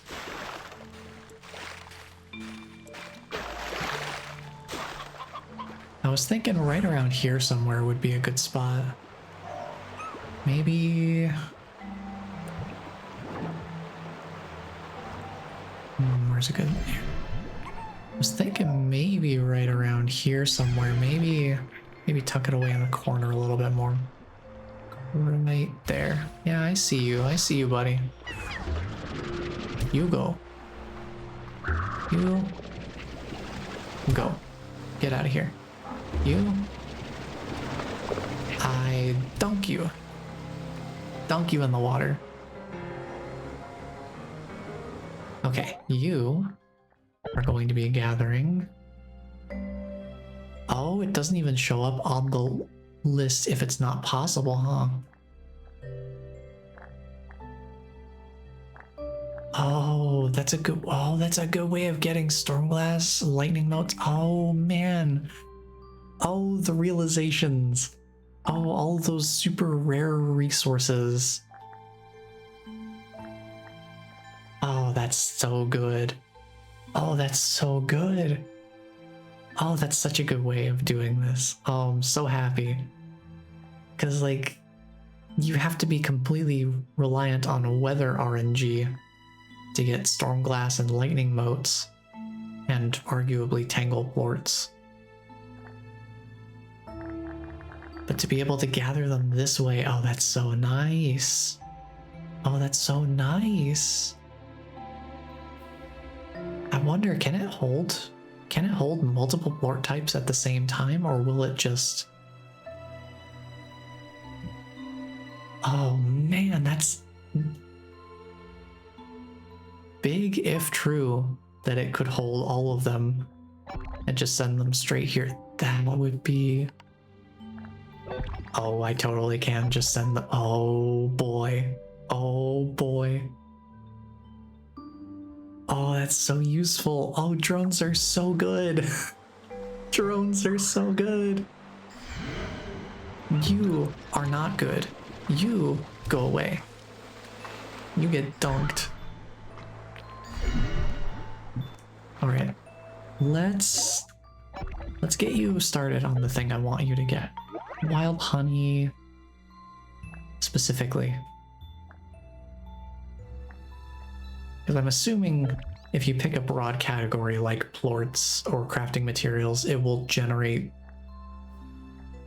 You can have it collect fruit and veggies and meat. Oh, collecting chickens would be super nice. Oh, that's so helpful.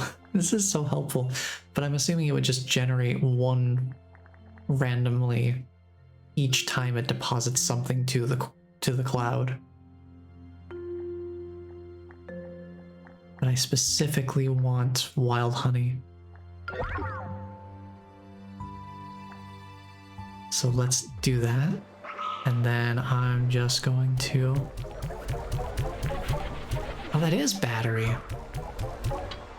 Why does it stop there? How far can you overcharge the battery so that is a battery indicator then?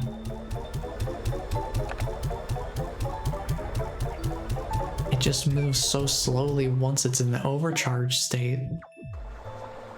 Can you overcharge this thing to 999%? Is that why it's so slow? Is that why it increments so to such a minuscule degree?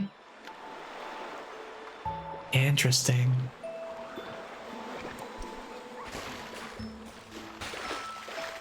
And that's going to be super useful, and it's really nice to know that I can collect that stuff from any quantum drone.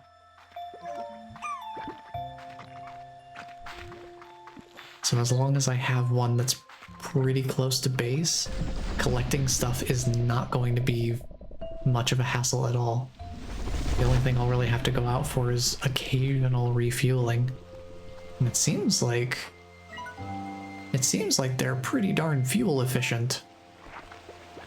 Like, it does not use a whole ton of battery power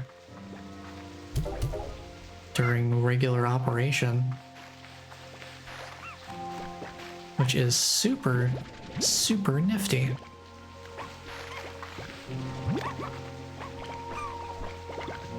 I'm just gonna toss a few extra plorts in here, because why not? Give it a little bit more of that overcharge. Hey, look! A regular strange diamond deposit too. So just even more value. Awesome. Yeah, I am curious about something else too. Can I deposit items into this?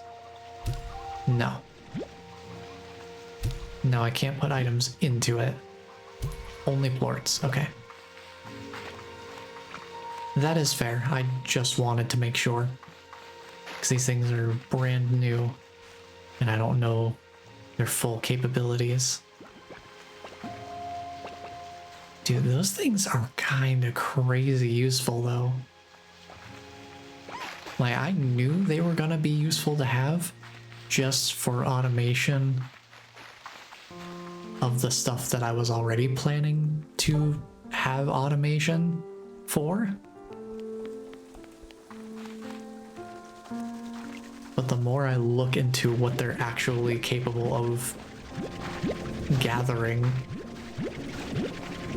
it just, the realization of just how useful they can be.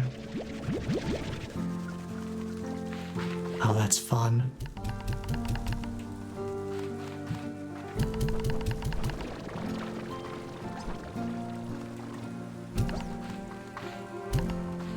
Set those up there. Get some foods in here. And then we'll do, oh, there's our first set of wild honey. Heck yeah.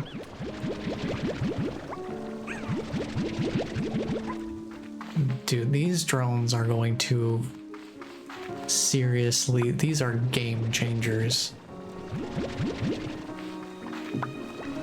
I sure was not exaggerating when I said in one of my previous posts that we were very close to a game changer. With one more diamond, that's all we needed. We got it, and now the game has been changed.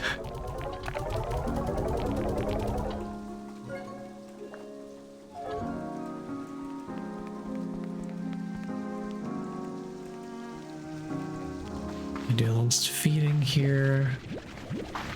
I'll make one last trip to the back, and then I think that, well, honestly, that'll be a pretty good place to call it for today.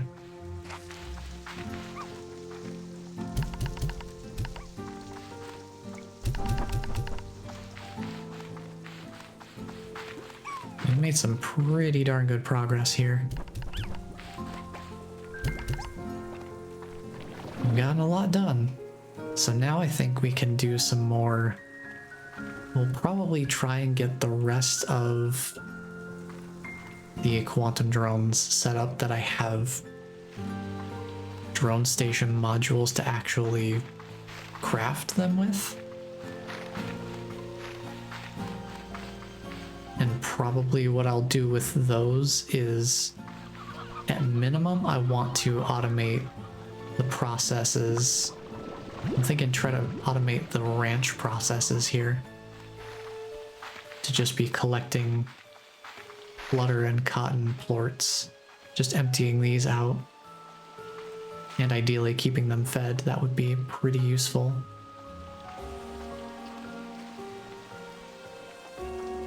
I think that's probably what I'll do with the next ones.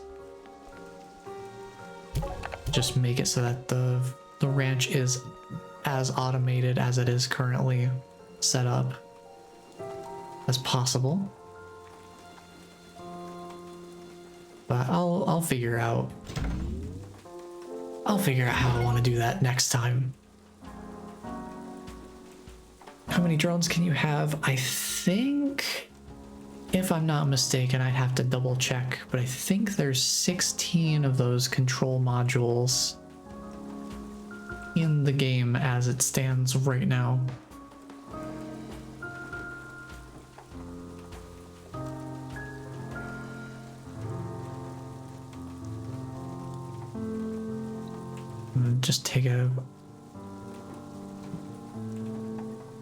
Just quickly take a look here and see how many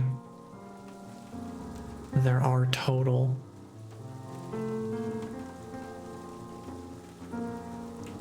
Because 16 sounds right, but that might not be the exact number, because I only really checked it the one time when I was first looking into like just where drone stuff really starts, like how to get it started.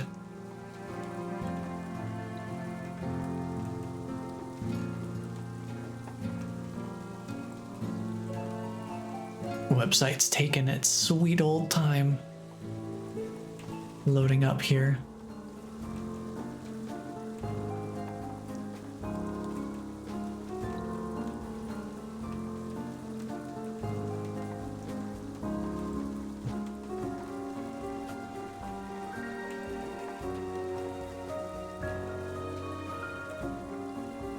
let me do something real quick.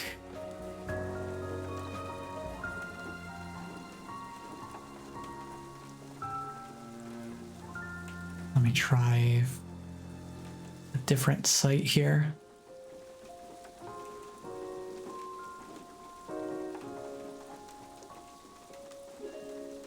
There we go. That worked better.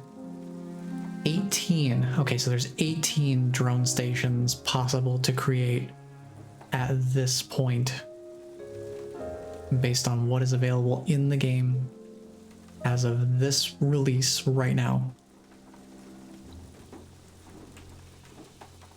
So we have 2 of them built right now. And I think we have 2 more modules, right? Yeah, we have 2 more drone station modules, so there are still 14 more to find and or purchase. Because I don't know if they're all going to be out in the world. Like the ghostly drones that we found are the ways that we've been collecting them so far. I don't know if that's how all of them are going to be collected.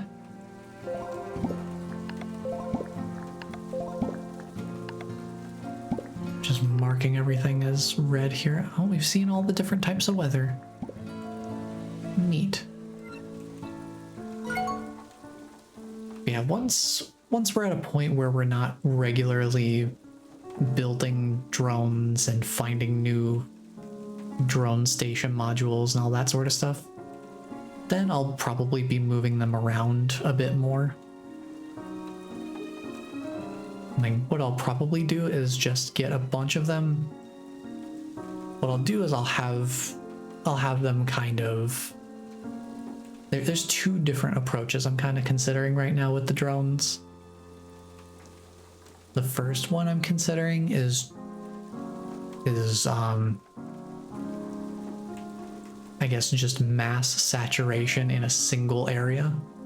Just have them all in one place and gather a ton of that area's resources all at once. And then just move that array between areas to try and fill up the refinery so that I just have a bunch of resources in storage at all times. The other option I could go with, which is what I'm kind of doing right now, just starting off, is sort of spreading them out to cover a bunch of different areas and just sort of drip feed a little bit of what I need over time. Once I have the numbers to actually start amassing more of like, I guess, a fleet of them, then I'll probably start taking that cluster approach.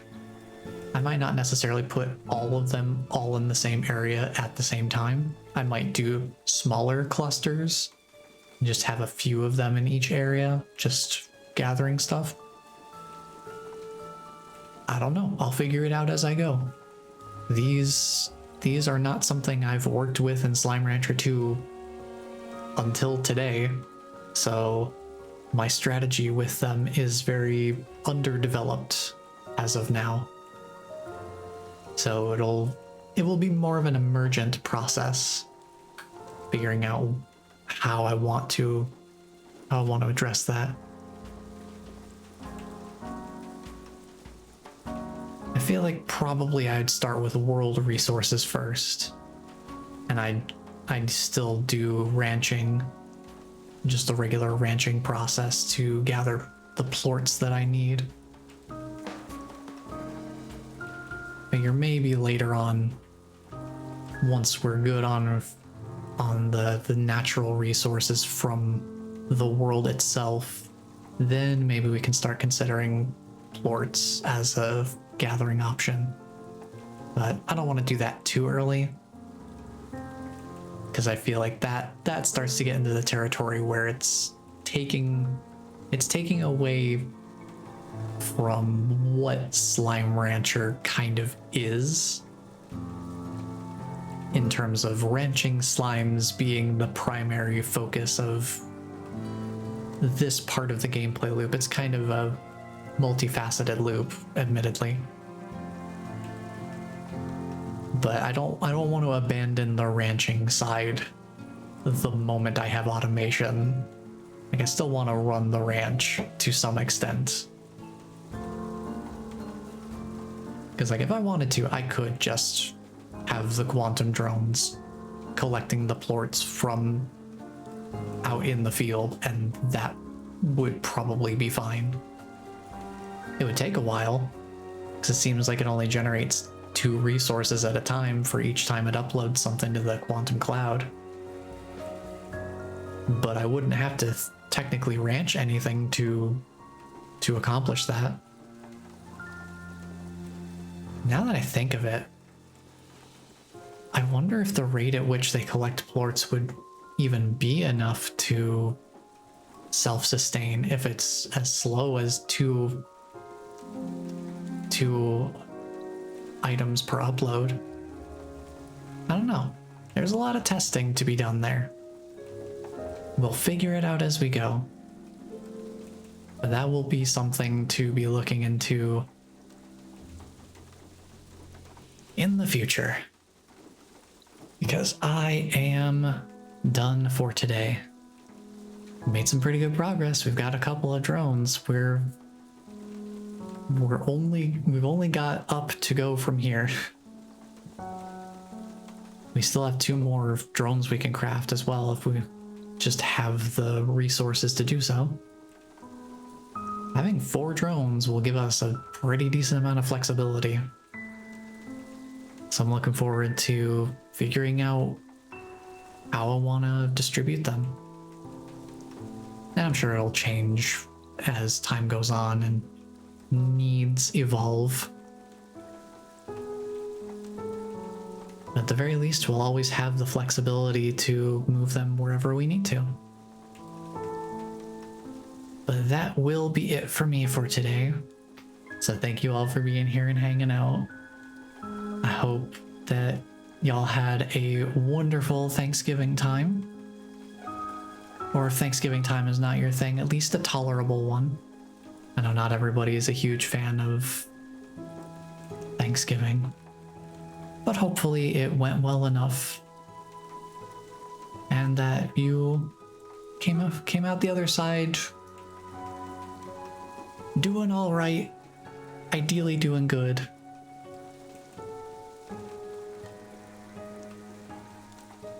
I don't know if I will be able to do more of my graphics testing on this. We'll see what happens. At this point, I think I just need to give my brain a break after this past week. So I'm gonna sign off. I'm gonna go give my brain some rest. But I'm very much looking forward to figuring out where we want to start doing stuff with these drones next time. So thank you all for being here, and just know that somebody cares about you because I care about you. And until the next stream, take care, everyone.